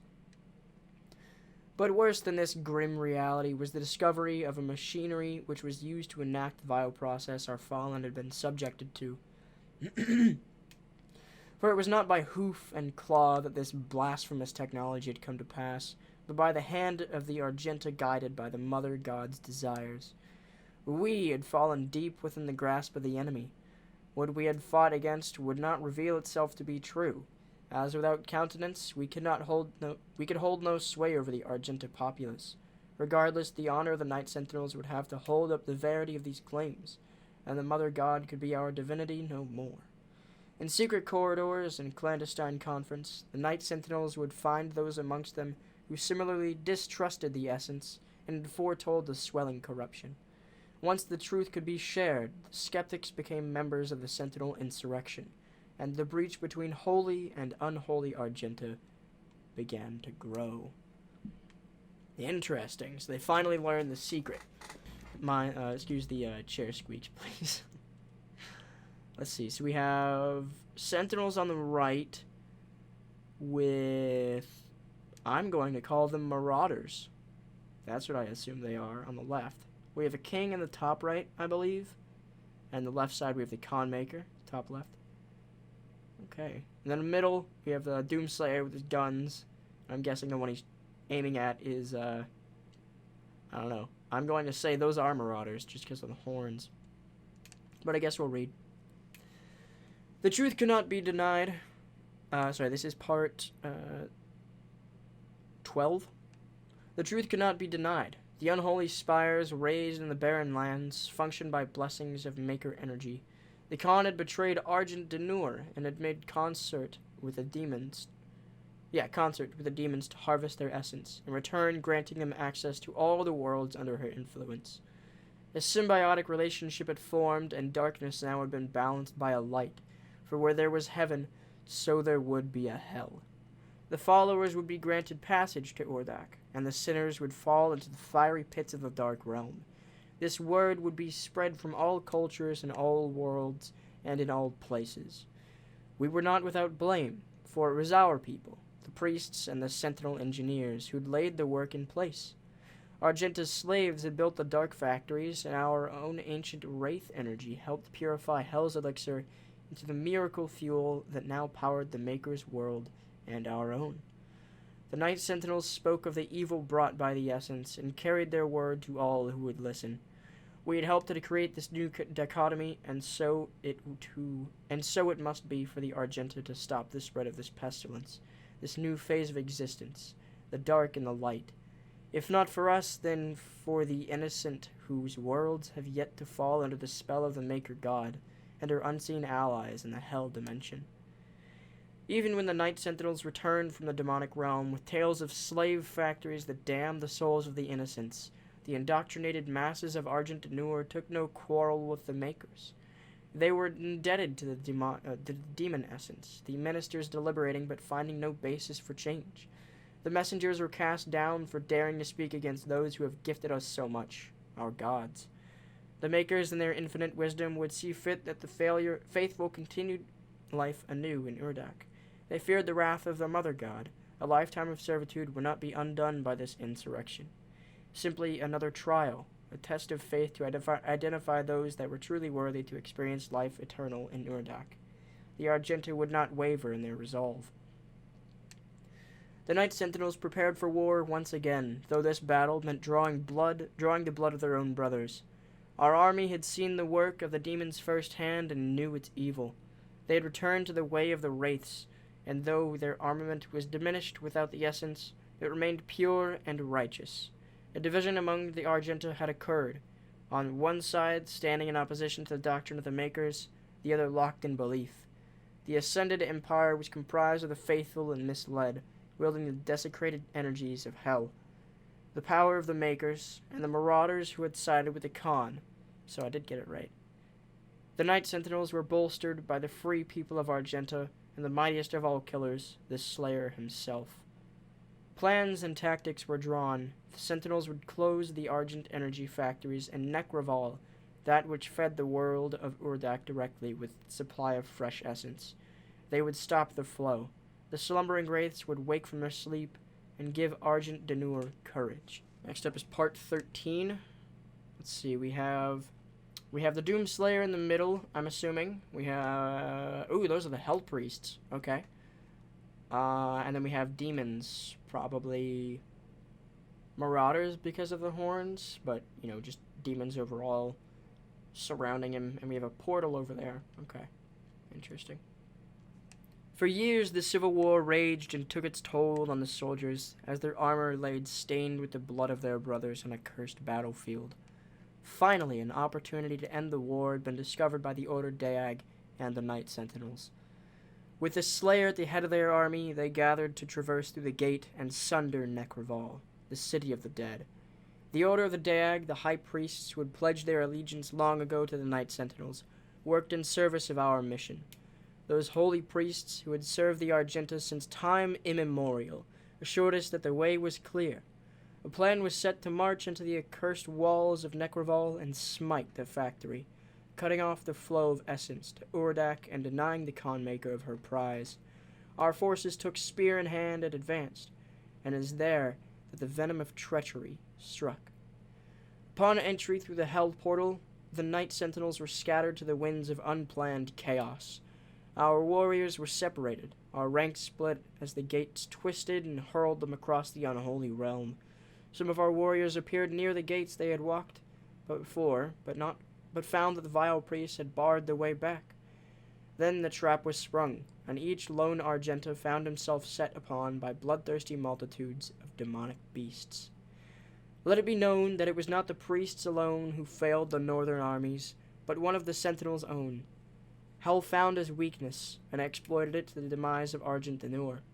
If not for the betrayer's stroke of madness, the Wraith's power would still be our own, and the Sentinel flag would still rise above Argent Denur to this day. Oh, interesting. So now we actually get some backstory on, the betrayer, what it means.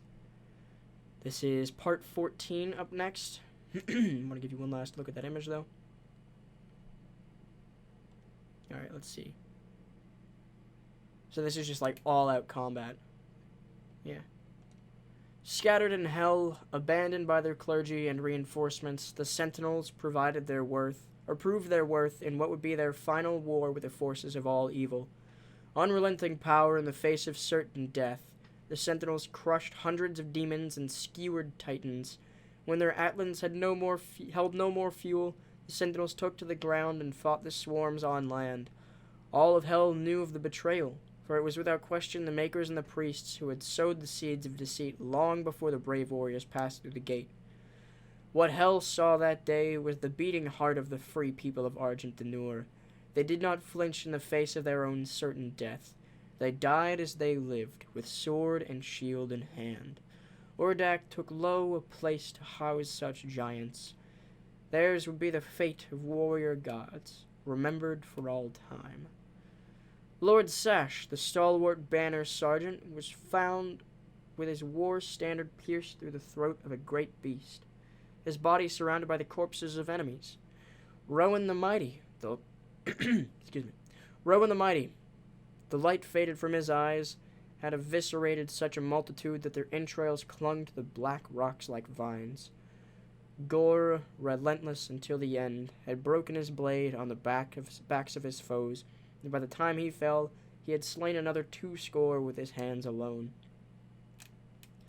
The priests believed the Sentinels all slain, but we are Argenta, born to overcome. Rumors, deemed heretical by the Order Deag, persist and claim that the Slayer himself still rages in the unholy realm. None who live can know, for the future of Argent D'Nur has been bent and twisted by the perverted vision of the essence drinkers. Never again will the light of the wraiths illuminate our world. All has fallen. If the Slayer does live, let him carry our vengeance forward.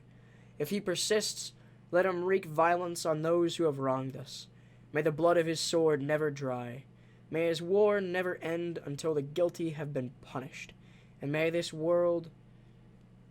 evil never again spread its shadow over another world. Dang. That's pretty crazy. That is a lot of info to get from 14 documents. Like, that is insane. But that was the story of the Sentinels. Then we have the story of Hell, which is, a bit shorter, I want to say. But, we're continuing on, pushing right on through. Story of Hell. Hell barges. I believe this is one of the actual Codex pages that I did end up reading when I first, recorded it. I think this was in episode 1 or something. Just because it was trying to explain something. Like the thralls, I guess. But, atop mighty thralls, the Hell Priests oversaw the invasion of the mortal world. The thrall, slave titan of the underworld, carried the priest temples into the wake of battle, providing the priests with vigil of Hell's advance from a strategically impervious emplacement. From their temple perch, the priests would emanate a powerful psionic influence, imposing greater coordination among the chaotic forces of Hell and increasing their battle effectiveness. The thrall, possessing superior resilience, proved indestructible by conventional weapons, thwarting all attempts by Ark defensive forces. Only by severing the priest's psychokinetic tether could the Titan be neutralized, an act that could only be accomplished by an infiltration of the temple itself. Yeah, so that's basically explaining the bond between the Hell Priests and, I guess their guardians. So if you remember at the very beginning of the game, when we killed, I want to say, Deag Nelox, he was, you can't touch me, basically. And then the Slayer just showed him, a token. And then his eyes went wide, and then we completely, chopped off his head. I'm assuming, that psychokinetic thing is the token we held. So, yeah. It also happened when we killed the Warden, I want to say it was called. It was at the arena we fought in, basically. But anyway, let's move on. Hell Priests. This is also from the first level. Powerful practitioners of arcane magics, the priests have warped their powers to suit their insidious purpose. Excuse me.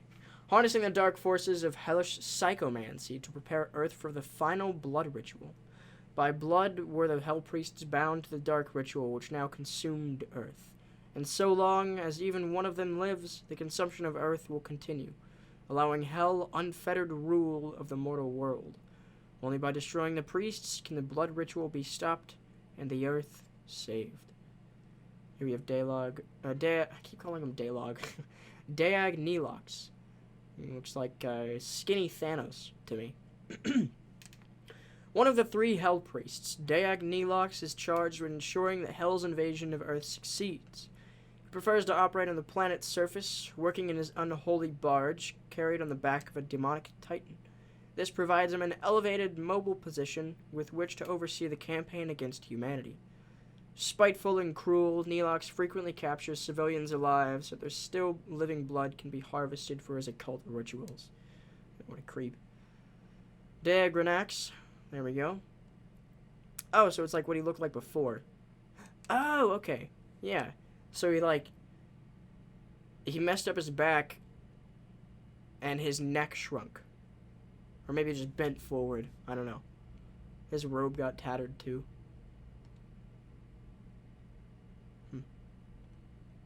Deagranax. There you go. That's what it looked like before and after. Have we seen all 3 Hell Priests before they got transformed and turned into grape people? Dark Viceroy to the Chaos Throne, Renak has long served as one of Hell's emissaries on Earth, laying the foundation for the planet's inevitable invasion. In secrecy, Renak has prepared the Hellgate, awaiting the omen of the 6th seal, that which signals the age of rapture, which will cleanse Earth as foretold by Maker prophets. Renak worked closely with Olivia Pierce during the development of the original Mars project, and since her death has taken total control of the UAC. His promises of wealth, power, and everlasting life have corrupted the organization from within, absolving its employees of their mortal conscience, accelerating the sacrifice of Earth in exchange for the lure of Argent energy and the promise of undying union in Hell. Deagranax previously served the King of Argent Denor as a Sentinel priest, guiding the Argenta's spiritual growth as a hallowed figure. After the betrayal, he abandoned his homeworld, working on behalf of the Khan Maker and personally overseeing the transformation of viable planets. Renak has constructed a veritable fortress in the polar caps to protect him during his dark work. And there he is yet again. Next up we have Doom Hunter. There we go. Once a race of beast-like hunters, the Doom Hunter creature was known to Sentinel warriors in ages past as lethal stalkers of a Metal Age. Extracted from the frozen depths of the polar tundra, the Doom Hunter belongs to an ancient race uncovered during cultist excavation in the remote Arctic. Preserved below the frozen ice for millions of years, the unearthed remains of this creature were deemed suitable for reconstruction, becoming the subject of cultist necro-regenerative bioexperimentation. Within the remote cultist citadel, a high-tech ritual altar which towers over Golgothan ruins, the Doom Hunter was ceremoniously and systematically resurrected and rebuilt. While the majority of its components are now cybernetic, it retains a high degree of mental acuity, a sentient, brutal hunting instinct, augmented with the armaments of a tank division. Next up we have Marauder. Oh boy, this guy is interesting. Oh, yeah, okay, so they were Sentinels, Night Sentinels. That is interesting. I like the blue blade, honestly. I really do, I like it. That's really cool. Yeah, I haven't seen the before piece. Oh, the little horns on their helmet turned into giant demonic goat horns. I'm not a huge fan of that. As civil war consumed Argent Denur, the Night Sentinel's guard was quartered by their faith, torn between serving the Khan Maker or revolting against that which they swore to protect. Those most disillusioned forswore their oath to the Sentinel royalty, abandoning their pact of allegiance made to the throne. These hardened warriors joined the separatist group led by the exalted priest class, allying themselves with the Makers and their devout acolytes in an attempted coup against the Sentinel royal house. Those Sentinel warriors who fell in battle, having sided with the Makers, were ultimately denied finality in death. Resurrected by the divinity machine of Maker design, these fallen Sentinels were returned from the dead, transformed by Hell's powers, and recreated with a singular purpose: to hunt the Slayer, now reborn as knights in Hell's army. Next up we have Dag Grav. Oh yeah, he, okay.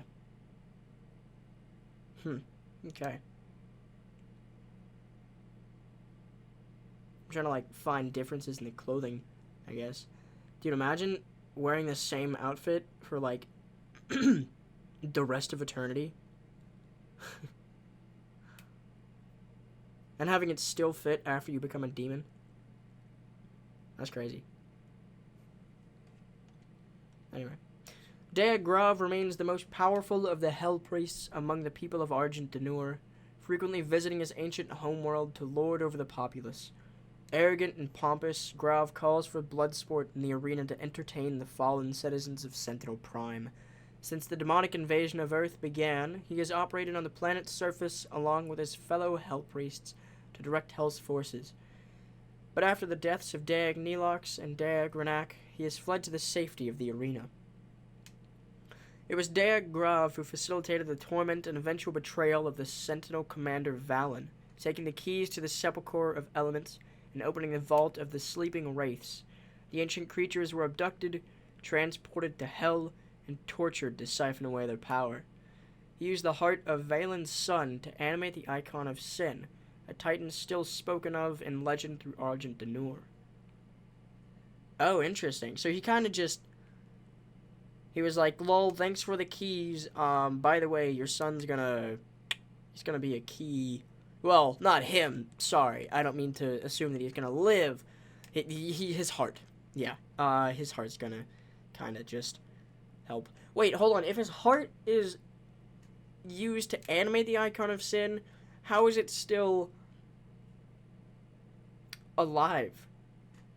Like, it's not inside him, right? His heart is... When we stabbed it as the Doomslayer, the heart clearly had no body attached to it, right? Except for the icon of Sin. But then, like, if you use the heart, I assume you use it as, like, an ingredient, not as, like, a controller, basically. You know? The Con Maker was trying to use the heart with, like, the ritual and whatever, in the 12th mission, 12th chapter. And she was like, no, like, we stabbed the heart as the Doomslayer. She's like, no, I can't control it now. Like, what were you planning on doing with it? I don't know how that works, really, but, you know, I'm going to chalk it up to Maker magic, because I honestly don't know. I really don't. Alright, Gladiator. Yeah, Gladiator, not Warden. Sorry, this is the this is the Dag Grav's token guy. I hope that makes sense. That's what he looks like. He's got a flail, but it looks like it's a giant, you know, like an underwater, like, sea mine? That's what it reminds me of, kind of. And then the tree looks like petrified wood fused with metal, and like a face on the front. Anyway. In the years following the end of the Golden Age, competing factions of Argent D'Nur turned against one another. An insidious influence had beset itself upon the Sentinel people, corrupting its once-held sacred traditions. The Coliseum, once a place of honorable combat where prisoners of the Argenta were tested for the right to fight in the front lines of their army, has since become a place of blood sport. In violation of Sentinel law, the priests have encaged a demon there, a merciless executioner used to enact judgment of their own decree. The Gladiator, wielding an accursed shield which entombs the tormented soul of his undying master, remains undefeated in battle, infamous for the many lives it has claimed. On to Necrovault Part I. This was a mission. This is a place we went to on a mission. That looks pretty cool, honestly. Except for those floating coffins. I hated floating coffins. I really sucked at those. The city of Necroval was built and held by the combined efforts of the Makers and Sentinel engineers, designed to produce a continuous flow of argent energy. Constructed of stone and fell steel on a foundation of uncounted corpses, the sprawling fortress funneled a constant stream of victims towards Calabas, the sightless judge. This ancient demon is a rare breed, unable to communicate or move without great difficulty. It exists as an overseer of sorts, awaiting as cages packed with the recently slain are brought before it, determining which souls are candidates for the Argent process. Operating not unlike a large-scale slaughterhouse, Necroval is divided into many sections. The most immediately accessible portions contain the Abaddon Pit, an enormous chasm where victims are herded. Beyond Calabas, the Argent worthy souls are directed deeper into the Black Fortress. Those who he renders unfit are discarded as waste, their tortured souls thrown into the burning sludge of the blood swamps. Fuel the Eternal Flame. Part 1. So this is where demons are like attacking other villages and stuff. This is translation from the Codex tablets, which is something I don't know. I don't know what those are. I've heard it before, I just don't know what they are. The transformation of mortal creature into demon is a laggard and gradual process, one that can take eons to transpire without the catalyst of Argenta intervention. The victim is left to maunder in the Shadowland for years uncounted, where over ageless time they transform into a demon. During their nightmarish journey, the ethereal... I said the ethereal. Sorry. The ethereal soul slowly drains from the body, and in that dark realm the substance of mortal life is manifest as matter. It gathers in pools of volatile aura found all over hell. Demonkind call these pools the Well, and use them to invigorate themselves for battle. It is from this aura that the essence is formed. By melding it with wraith energy, that which lights the darkened hall and sets the sentinel sword ablaze, the essence is founded. The combining of these primal energies creates argent energy, a power source so potent, so incalculably formidable, that it has consumed the Argenta and has driven on to greater influence than was ever possible with wraith power alone. Interesting. Okay. Necroval Part II. This was a really pretty place. I like the design. This is one of the soul spires identified in the Argenta texts, built into the central columns of Necroval. Although most soul spires were linked directly to Argentinor through a Hell Priest, created a continuum... although most soul spires were linked directly to Argentinor through a Hell Priest created continuum gate... Okay, so the Hell Priest created it. Yeah. This particular one is linked to Urdak, the home world of the Makers. There is no continuum gate here, presumably due to the Con Maker's natural distrust of those under her charge. The Soul Spires were designed by the Makers to accelerate the processing of mortal victims into Argent energy, and built in secret by Sentinel slaves under the direction of the Order Daag. This forced labor was a crucial step in fulfilling the Con Maker's desire for Argent, as beings from Urdak are unable to cross over to Hell's dimension. Yeah, so no wonder the Slayer could go there. We aren't from Urdak. Fuel the Eternal Flame, Part 2. I think there's just some very gruesome depictions. Translation from the Codex tablets, yet again. The Maker's need for the essence is prime. Without it, they must suffer the monstrous fate of transfiguration and see their wisdom and faculties slither from their twisted forms. By the bidding of the Con Maker herself, the Order of the Daag has devised a method to improve and accelerate the production of the Hell Aura. While it once took eons for the savage beasts to attain can now be accomplished in short order by Argenta intellect, and with greater efficiency, my bad, and consistency. I did say it happened once. We constructed the Soul Spires, vast halls erected in the savage lands by our slaves and under direction of the Order. Even though we raised a monument on their ground, demonkind does not harry us during assembly of the Soul Spires. for the Conmaker herself bartered a deal with the Dark Lord that rules over the Shadow Walkers. A bargain was struck. The demons would be given fresh worlds and souls to consume, bolstering their forces and expanding the corrupting domain of Hell, and the Makers would be granted access to the flow of Argent. The procedure inside the Soul Spires is thus. The captives are tortured until no semblance of humanity remains within them. Bereft of hope, the mortal soul is vulnerable and can be easily extracted. This we achieve when the machine from the enlightened mind of the Conmaker herself, the Evulsor. Once the Evulsor has done its deed and the soul has been extracted, the victim's body is ejected into the wasteland, whereas before our cunning meddling becomes demon over time. Yeah, that is definitely something. Fuel the Eternal Flame, Part 3. So this is where their souls are leaving their bodies, I guess. Yet again translated from the Codex tablets. We gather the volatile aura and store it in vast reservoirs. There it is coalesced with wraith energy and is subjected to the infernal fires of hell itself. And the heat of the primal fire, the essence is loosed and captured for our gain. The final stage of the process is the dividend of the gains.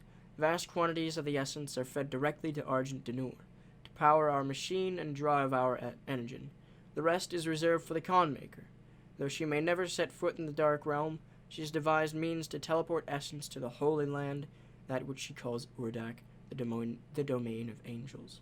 Our use of the essence is unchallenged, for it was she and her court that gave us design to capture the essence, and her payment is just.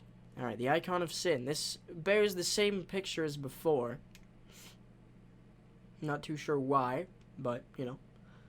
As it is written in the prophecies of ancient Sentinel scripture, the Titans, towering elder demons of the infernal age, would return, unearthed from their immortal slumber.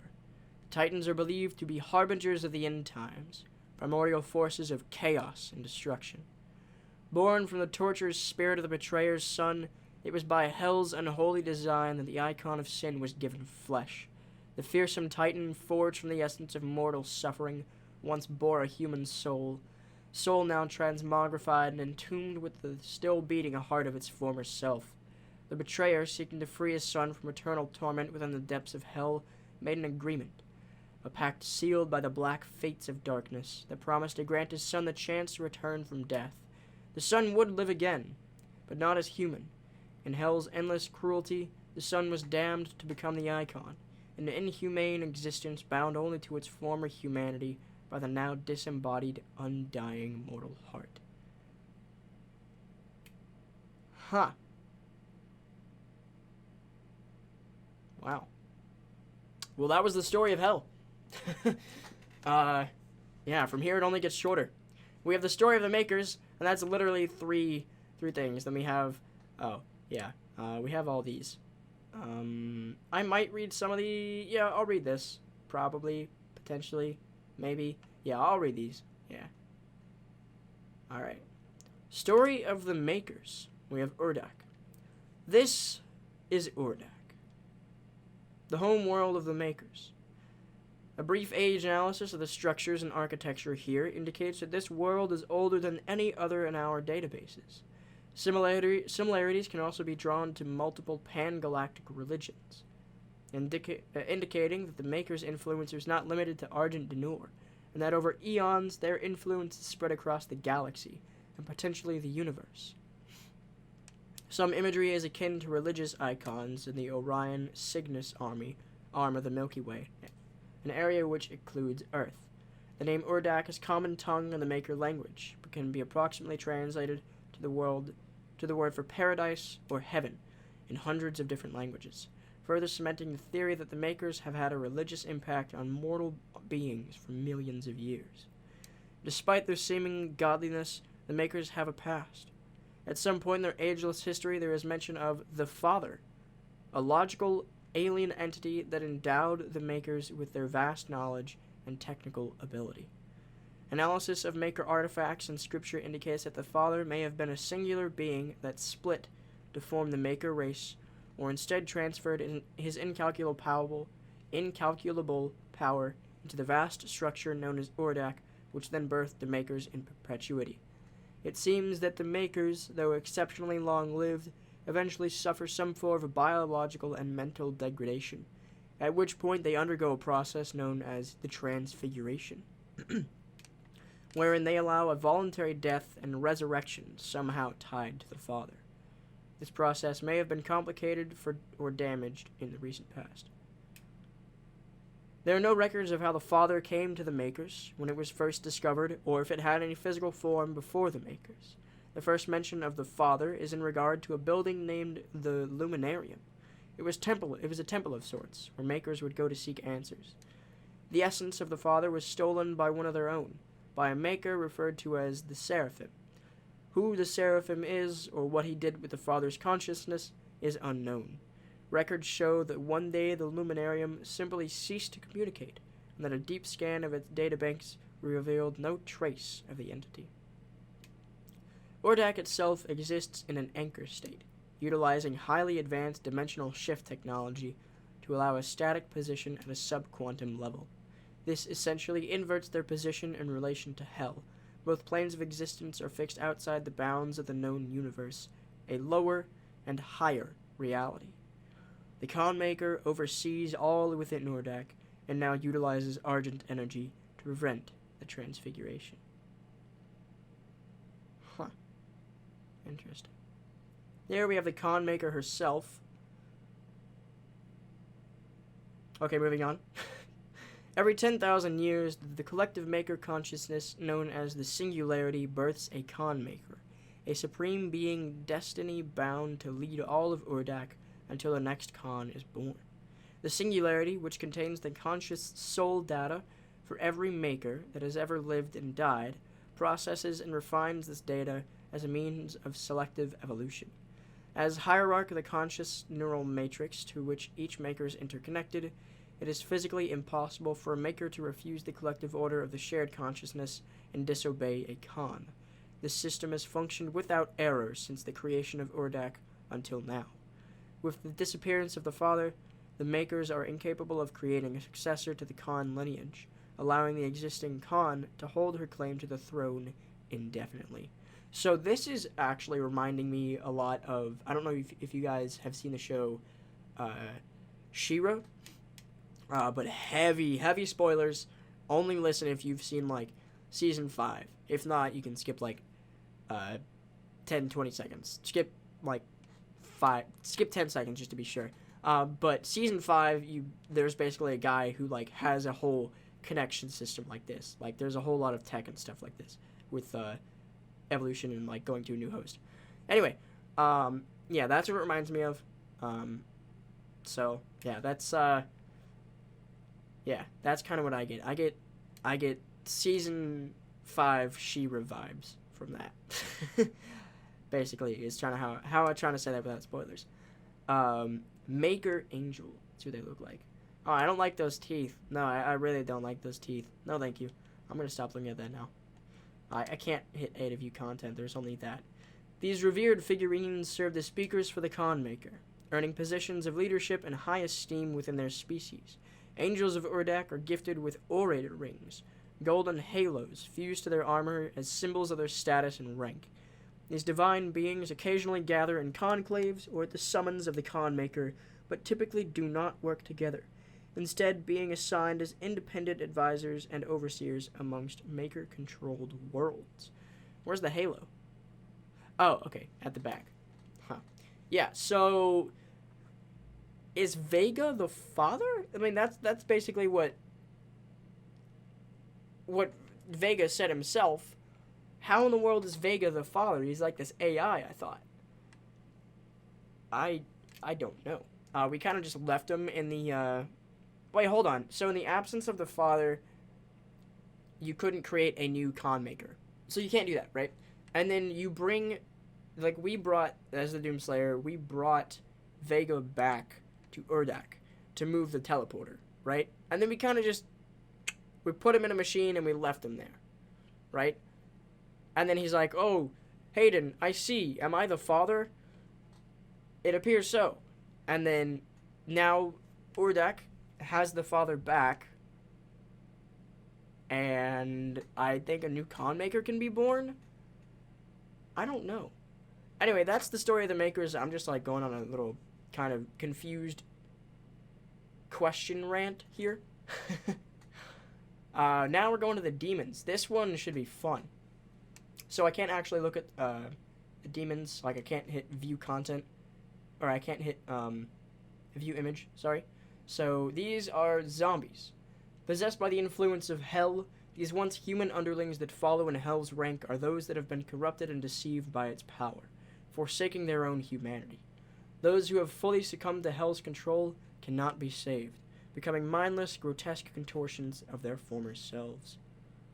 I'm not going to read the general tips. Imps. That's what they look like. They remind me of one of Ben 10's like alien transformations. Oh. Scavengers of the underworld, imps are among the most common of beasts found on the scorched surface of the hellscape. Lesser demons of hell, the imp possesses limited intelligence, driven only by a hunter's impulse to seek out prey, a task for which the imp is naturally suited due to its innate capacity for violence. As a result of these attributes, the imp makes for an ideal foot soldier, and is often deployed in the warring legions of hell, easily manipulated and controlled by commanding highborn demons at the behest of the sovereign chapters. It is common for the imp to appear at the front line of an offensive attack, an expendable resource unleashed in great numbers to overcome and break through the enemy front. Soldiers.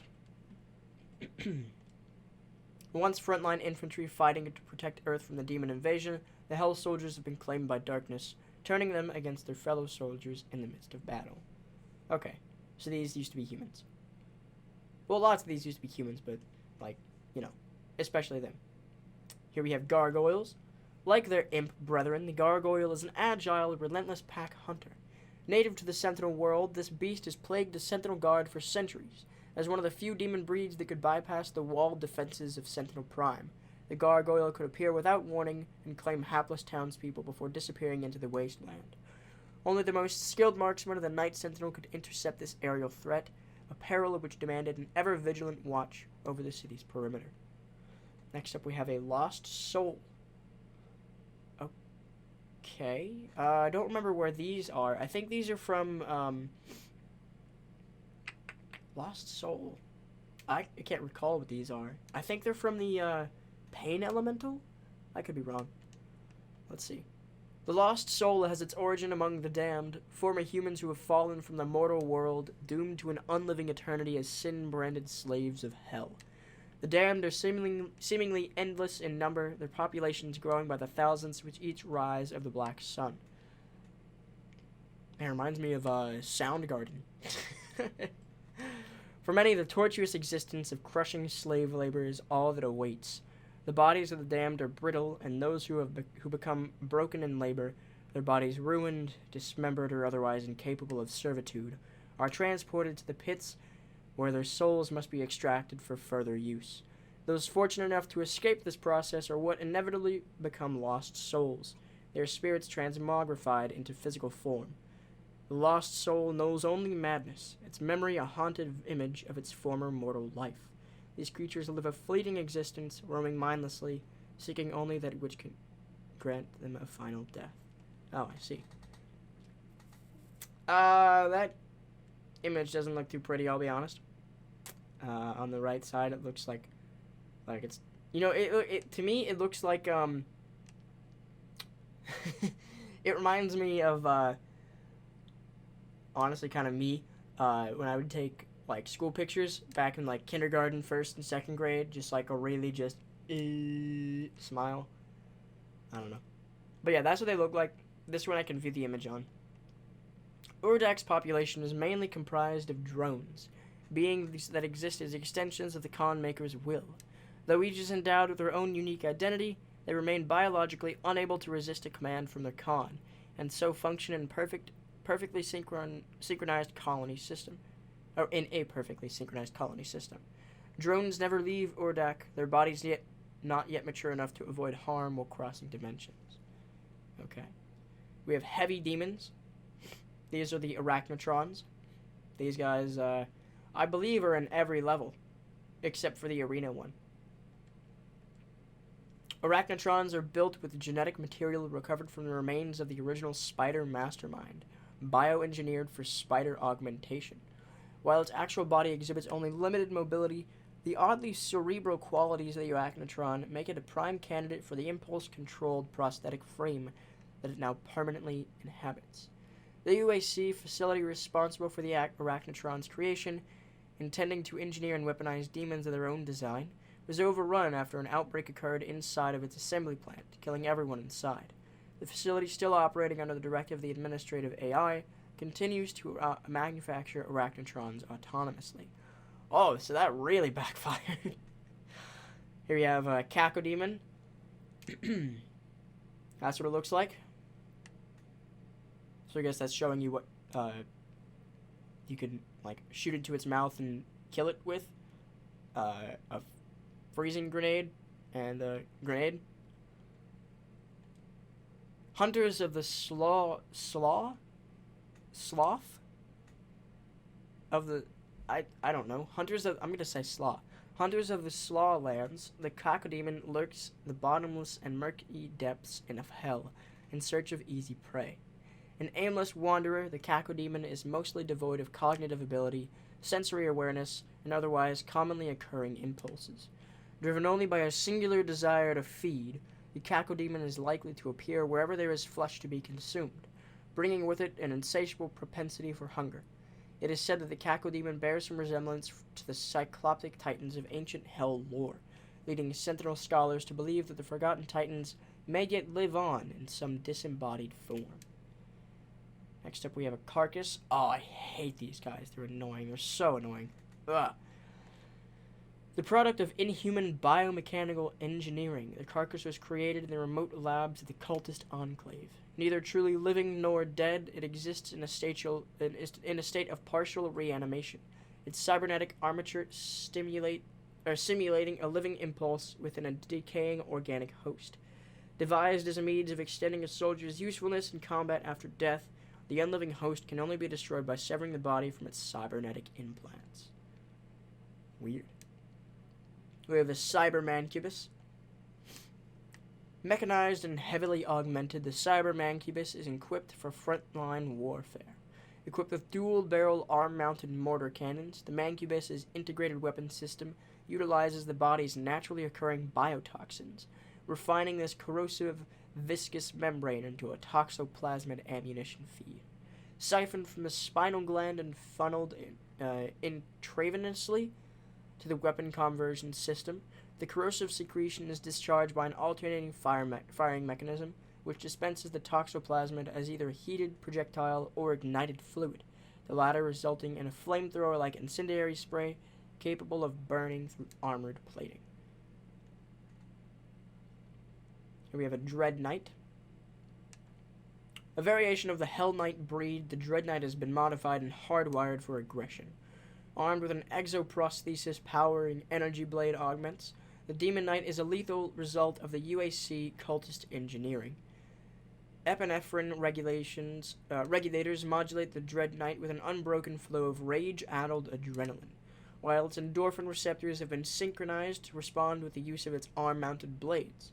With each kill, the Dreadnight is injected with a flood of artificial dopamine. As a result of its augmentation, the Dreadnight is driven by a biochemically engineered state of pure, unbroken rage, a suffering for which respite can only be found in the act of the kill. Next up we have a Hell Knight. Yeah, I always thought those two did look very similar, but knowing that they are pretty much the basically the same creature, just slightly altered, makes sense.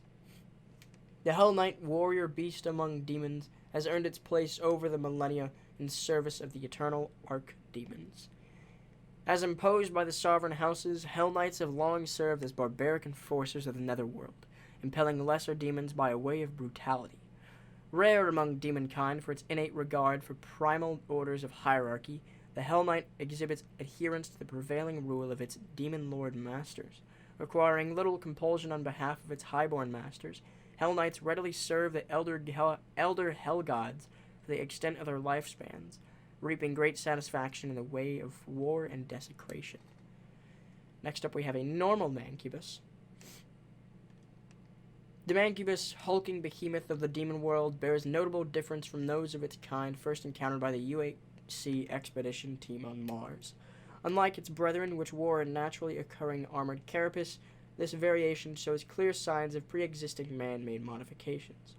Armor plating augmentation to its exterior and a sophisticated arm-mounted weapon system indicate a clear intent to upgrade and weaponize the fighting capacity of the Mancubus, whose heavy stature and resilience make it a formidable threat in battle. I keep saying like synonymous words. My bad. Next up, we have a Pain Elemental. These guys were annoying, but, not as annoying as the Pinky, but we'll get to them.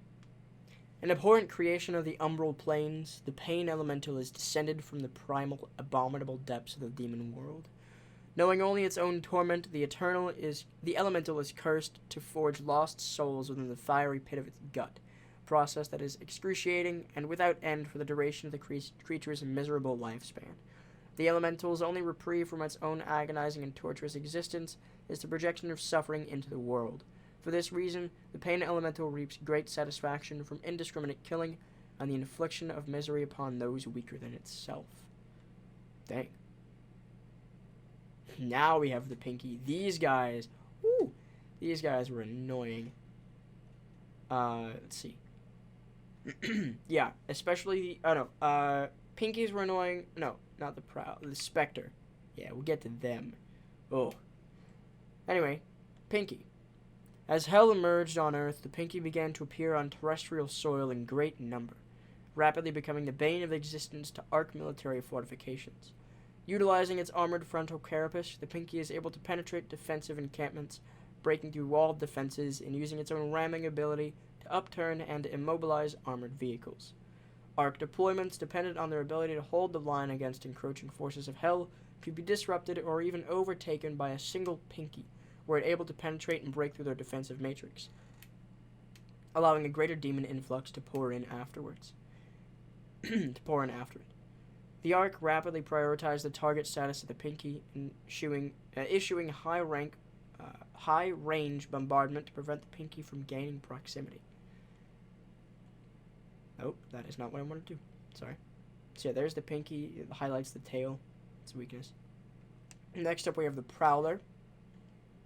A creature of darkness, the Prowler hunts from the shadows, preferring stealth and concealment to open conflict. Imbued with parietal infravision, the Prowler is able to see that which is unseen to the naked eye.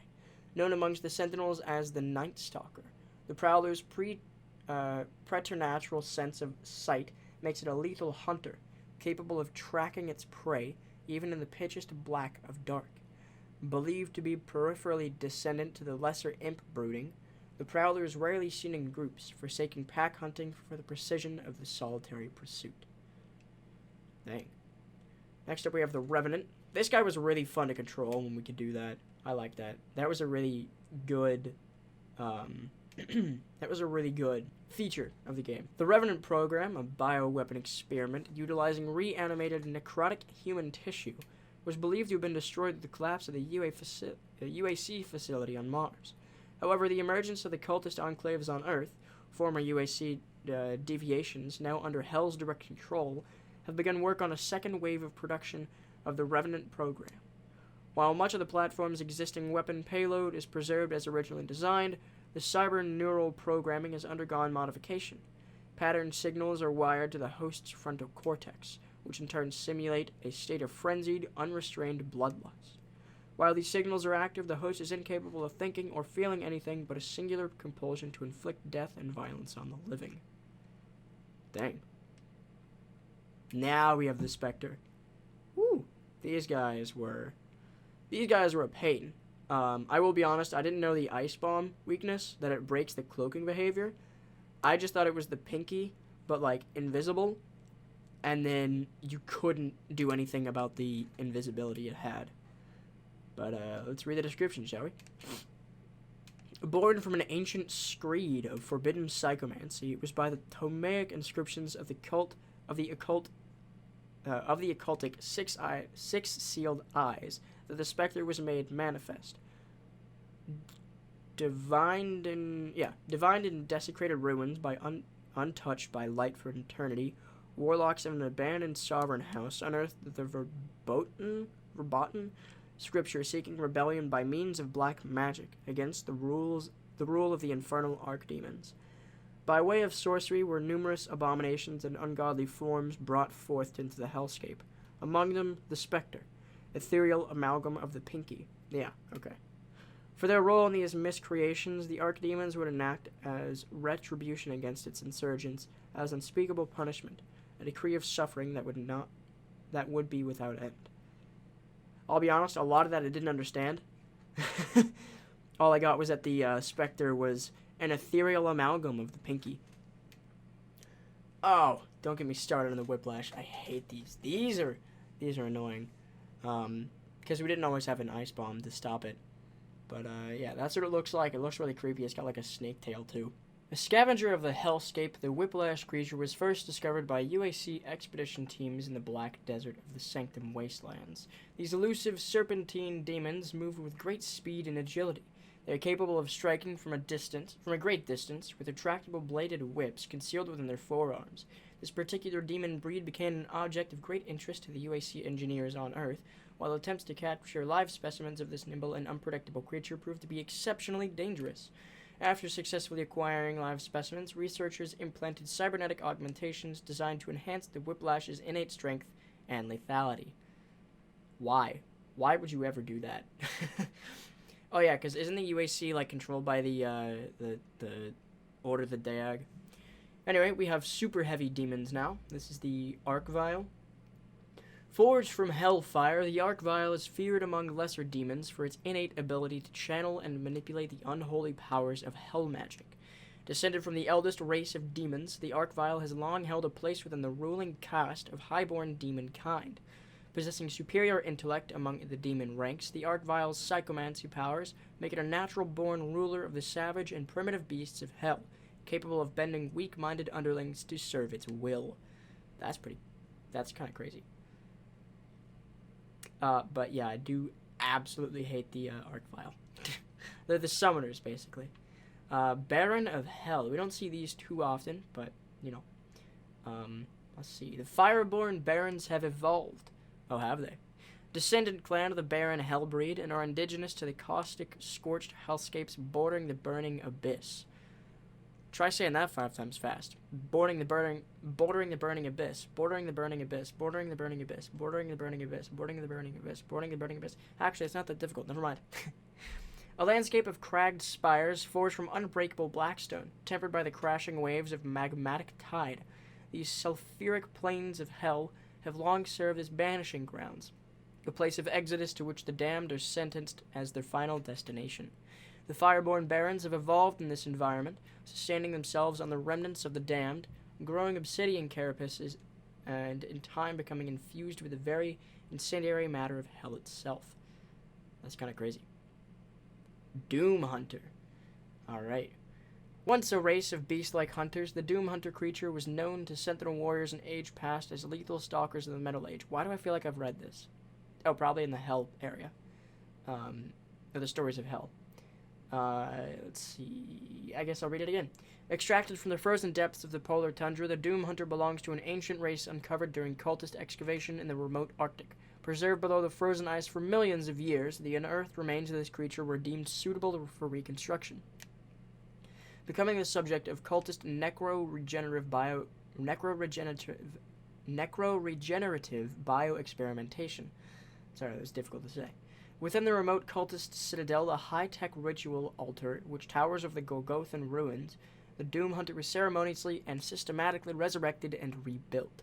While the majority of its components are now cybernetic, it retains a high degree of mental acuity, a sentient, brutal hunting instinct, augmented with the armaments of a tank division. Which is kind of crazy. Marauder. I believe we've also read these, but I'll read them again, I suppose, because they are in the list. As civil war consumed Argent Denur, the night... wait, sorry. I meant to show you guys the image real quick, which you've already seen, but still. As civil war consumed Argent Noor, the Knight Sentinel's guard was quartered by their faith, torn between serving the Khanmaker or revolting against that which they swore to protect. Those most disillusioned forswore their oath to the Sentinel royalty, abandoning their pact of allegiance made to the throne.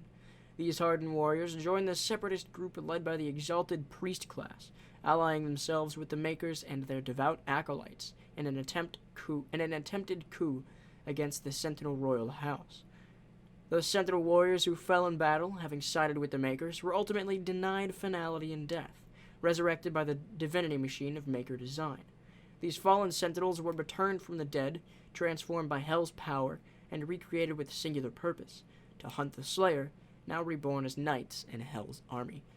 So, let's see, we have a running tally of 3 things that the divinity machine can do. It can, to the Sentinels, check them for the Dark One, I guess, basically the Doomslayer, right? With the Doomslayer, empowered him, made him stronger, faster, and have more stamina. And thirdly, it can resurrect Marauders. It may be able to resurrect other demons, but Marauder is the only one that so far has anything like that in their bio, or in the data entry. Here we have Tyrants. These guys I always confuse with Barons of Hell. They seem very similar in design, with the horns and stuff. There's obviously probably a height difference, and the Tyrants don't have the fire on their arms, and they have like a whole like midsection where it's just the cybernetic like wires and tubing and such. But they do look fairly similar to me, especially in like the throes of combat. Let's see, Tyrant. Demon lords to the black soul pits of Babel, the Tyrants have long served as wardens and slavers. Yeah, slavers are rather right, of the infernal pits. Weaponized and cybernetically altered by the UAC, the Tyrants are tasked with overseeing the collection and extraction of sin-branded human souls from the mortal world. Their role in Hell ordained by the unholy sigil of the elder Hell gods. The sadistic master of lesser demons, the Tyrants are feared for their cruelty and malice. There we have Ambient as well. We have buff totems. Incarnal manifestations of human suffering, these totems are formed from the tortured resonance of the once living, made flesh by the black arts of demonic psychomancy. A beacon of necroplasmic dark wave energy, the buff totem, once fully formed, radiates the surrounding environment with a dark cloud of hell magic. This energy possesses influence of great power for anything living caught in its wake. Demons, while in its presence, become adrenalized, their aggressiveness and bloodlust amplified. Inversely, these totems have become symbols of fear for humans who have encountered them, its presence tainting the mind with nightmarish terror. The propagation of these totems would ultimately necessitate the development of the Ark Mind Shield, a cyber neural implant which could immunize its soldiers from the psionic properties of the buff totem. That's pretty cool. Cue Ball. I don't remember these guys too much. They were in a few of the earlier levels. I want to say up until Doom. No, they were in a few levels past Doom Hunter Base, but they were few and far between in the later levels.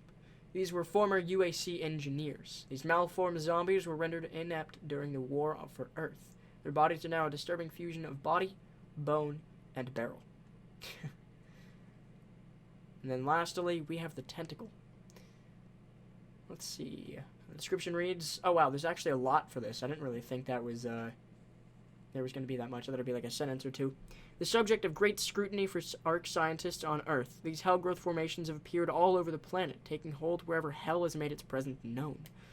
Forming chaotic, seemingly random structural patterns, the propagation of Hellgrowth has taken root at an alarming rate, exhibiting a cellular reproduction cycle that Ark scientists fear may become impossible to contain.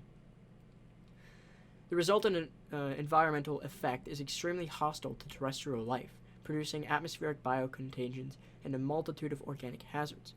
Wherever these nest-like formations emerge, they are protected by swaths of defensive tendrils, long, thorned tentacles that demonstrate keen awareness of their surroundings, fully capable of disemboweling anything that it deems to be a potential threat to the nest. Alrighty, and then, last but not least, we have the Arsenal. So, first up, we have the Doom Blade. This is a modification to the Praetor suit. The arm-mounted Doom Blade is designed to increase the Slayer's short-range striking power. It's strong enough to sever demonic flesh and bone. The blade's serrated edge allows the Slayer to break through enemy defenses and attack where conventional weaponry is ineffective. Next up is the Ballista. The weapon of choice for Sentinel marksmen. It is said in Sentinel battle lore that a single battalion of archers defended the walled city of Ilkana for 10 days and 10 nights, armed only with their ballistas. Precise weapon, the ballista fires a twin beam of superheated argent, vaporizing its target on impact. So the Crucible isn't the only source of argent. Now I'm confused. BFG 9000. You guys can see it there. The BFG 9000 remains the most powerful weapon ever designed by the UAC, releasing a projectile of pure, roiling argent plasma. The sphere of superheated energy undulates as argent tendrils lash out, drawn to nearby organic material, and immediately producing a fatal explosion from within. Dr. Samuel Hayden recently deployed the weapon to Phobos, where it served as the inspirational linchpin for the development of the BFG 10,000 defense station. When mounted inside the station's magnification array, the BFG can be fired into a series of reactive lensing rings. These rings pump a constant stream of gaseous argent through the barrel, which ignites in reaction to the electrified plasma, producing a tremendous energy wave, powerful enough to crack the surface of a planet. Next up, it's the chain gun. The M220 chain gun is a 7.62 by 51 millimeter AE 6-barrel autocannon built for infantry deployment. Weighing over 80 pounds, the M220 was conceived as a standard issue weapon for Ark mech soldiers fitted with exo armor, mechanized suits capable of supporting a heavier payload. The AE cartridge uses a special electromagnetic casing designed specifically for the M220's rail system, which increases projectile velocity, and reduces overheating. Next up is the chainsaw. As renowned weapon masters the Knight Sentinels professed, it is the warrior that makes the weapon great. Albeit an unconventional choice, the chainsaw has become a staple of the Doomslayer's personal arsenal. For the kind of work that requires enemy dismemberment, the chainsaw is the right tool for the job. We have the combat shotgun. Despite a wealth of armament options for the modern combat specialist, this trusty workhorse remains a firm favorite among operatives. When matched against superheated plasmoids or Gauss-driven projectiles, the ballistic impact of the combat shotgun holds its own. The simplicity of the design ensures the weapon is extremely quick and reliable, yet the vast array of ammunition types make it versatile and flexible. Colloquially known as the crowd appeaser, a locked and loaded combat shotgun will pacify even the most riotous of assailants. The Crucible. A sacred relic of the Sentinel people, the Crucible remains one of the most mysterious artifacts known to man. Text from Argent Noah reference the weapon in a revered, righteous manner, while Knight Sentinels were known to employ similar, energy-based blades in their armaments. The Crucible remains the only one powerful enough to reportedly slay Titan-class demons. Wait, then how does the document describing the Knight Sentinels, betrayal and stuck, entrapment in hell, they, fought Titan. It said they slayed Titans, right? But they're all, scattered around. So if the Crucible was the only one that could slay Titan-class demons, how does that add up? Anyway, only the Slayer holds knowledge of this venerated sword, for only he has been known to wield it. The blade burns with an ethereal heat, immediately cauterizing flesh as it slices through. Then how in the world did Samuel Hayden wield it? There's actually a picture. Hold on, I'm gonna show you guys. Let's see, where is the story of Hell? No, it's probably in the story of the Sentinels. Where is this? No, it's not here. There is a picture. So he's holding the Crucible right here, right? He's got the Crucible blade. Okay, yeah, that's that. Blah, blah, blah. But then here, he's holding the Crucible blade and using it. He's extending it. How? If you're going to have logic for that, you can't go back on it. You can't say only the Slayer holds knowledge of it, for he's only been known to wield it, and then also have official art saying that Dr. Samuel Hayden, like, if there's something I missed, that, that's not like criticism or anything. It's just confusing. It's like, it's a plot point almost. It's a loop, a plot hole. Yeah, that's the word, a plot hole. But I mean, if you say the Slayer's been the only one known to wield it, but earlier you literally have picture, like, official art proof that Dr. Samuel Hayden also uses it. How does that work, And I'll read the equipment launcher. Custom built to fit the Doomslayer's Praetor suit, the shoulder-mounted ordnance system is modified to serve a variety of combat roles. Designed as a universal munitions platform, the equipment launcher is capable of altering its armament configuration with the press of a switch, activated by a reflex sensor located on the interior of the Praetor suit's gauntlet. In its flame belch configuration, the launcher spits a gout of fire exceeding 1,000 degrees Celsius, settling even the sturdiest of demons of flame. While in its grenade launcher configuration, the launcher fires a traditional UAC model frag explosive projectile-based payload not dissimilar to that of the Ice Bomb, where the launcher fires an EYE C-40 gas canister to flash freeze nearby targets. The heavy cannon. The common complaint among users of this punch-packing conventional weapon is the weight, as most of the component parts are forged in tungstronium, a proprietary alloy developed to withstand the enormous stresses imparted by the optional exploding dart ammunition. However, the additional weight makes the heavy cannon an ideal sniper rifle, as swaying and tremors are mitigated by the massive bulk. Trigger management is of the highest priority when using this weapon, as self-inflicted gunshot wounds are common thanks to its no-pull reflex trigger system. Interesting. We have the plasma rifle. Designed by the UAC's Military Tech Division, the plasma rifle is the standard and energy-based weapon. Firing a superheated plasma in rapid, short burst intervals, the plasma rifle is capable of overloading energy-based, shielding, and liquefying enemy combatants. We have the rocket launcher. Forged from the metal smelting pits of the Golgothan Enclave, the Paingiver is a weapon of pure malice devised for a singular purpose: to enact suffering upon the weak. A tool of insidious intent, it was not by mortal design that the Paingiver was conceived. The cultist engineers of Golgotha, as acolytes of the unholy and all-powerful will of the Hell Priest Renak, were bestowed its vision, scribes to Renak's dark premonition. With great clarity did the Paingiver reveal itself to the shared consciousness of the Golgothan acolytes, and with fervor and religious zealotry did they set themselves towards its manifestation, toiling without rest until the Paingiver was created. We have the super shotgun. A weapon from the Slayer's past, this double-barreled shotgun displays ornate, undeciphered filigree carvings. It also includes a modification, a twin-pronged hook anchored with a retractable train designed for an under-barrel usage. Though the firearm appears to be of an earthly design, the meat hook attachment is comprised of non-terra metals, suggesting some level of prior history off-world. Its place in the Slayer's arsenal in Hell has already been recorded, as noted in the following translation from the Ungmar Codex. The sting of the Slayer's abominable arsenal casts fear into the lowest of our kin. Its blazing barrels of brimstone spew his vitriol and loathing upon us, and cast our brethren to the dirt. Mark the venom of his chosen apparatus of agony, the diabolical musket, Lucifer's bane. Its claw of pig iron gouging the flesh of the martyr and hurrying him upon us. Curse the name of his beloved treasure. Curse the Hellwalker's device of torment.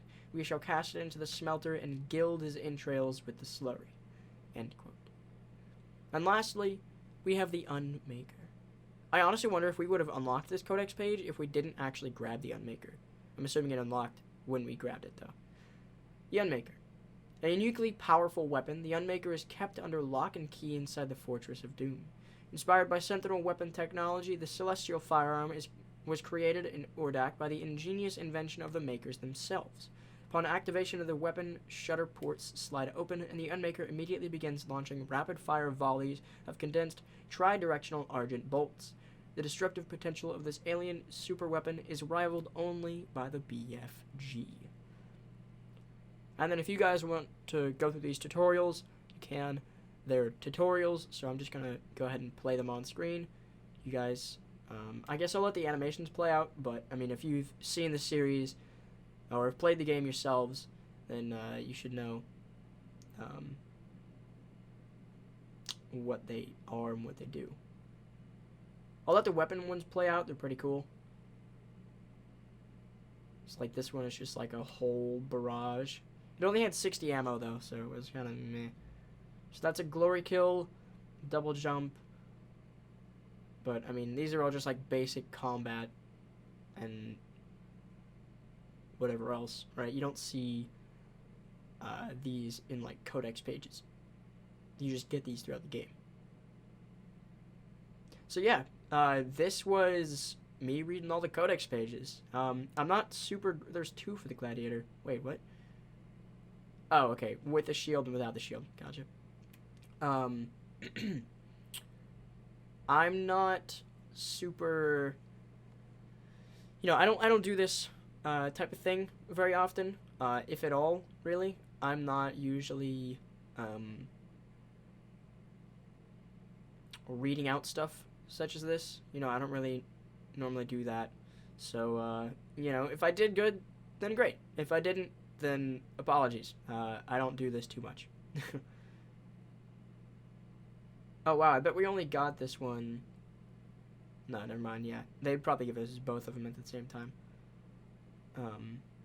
But yeah, you know, this is pretty much the end of Doom Eternal. I'll post the next video this upcoming Friday. But that is it. I hope you all enjoyed. Thank you so much for watching. And I hope you like the series. Peace.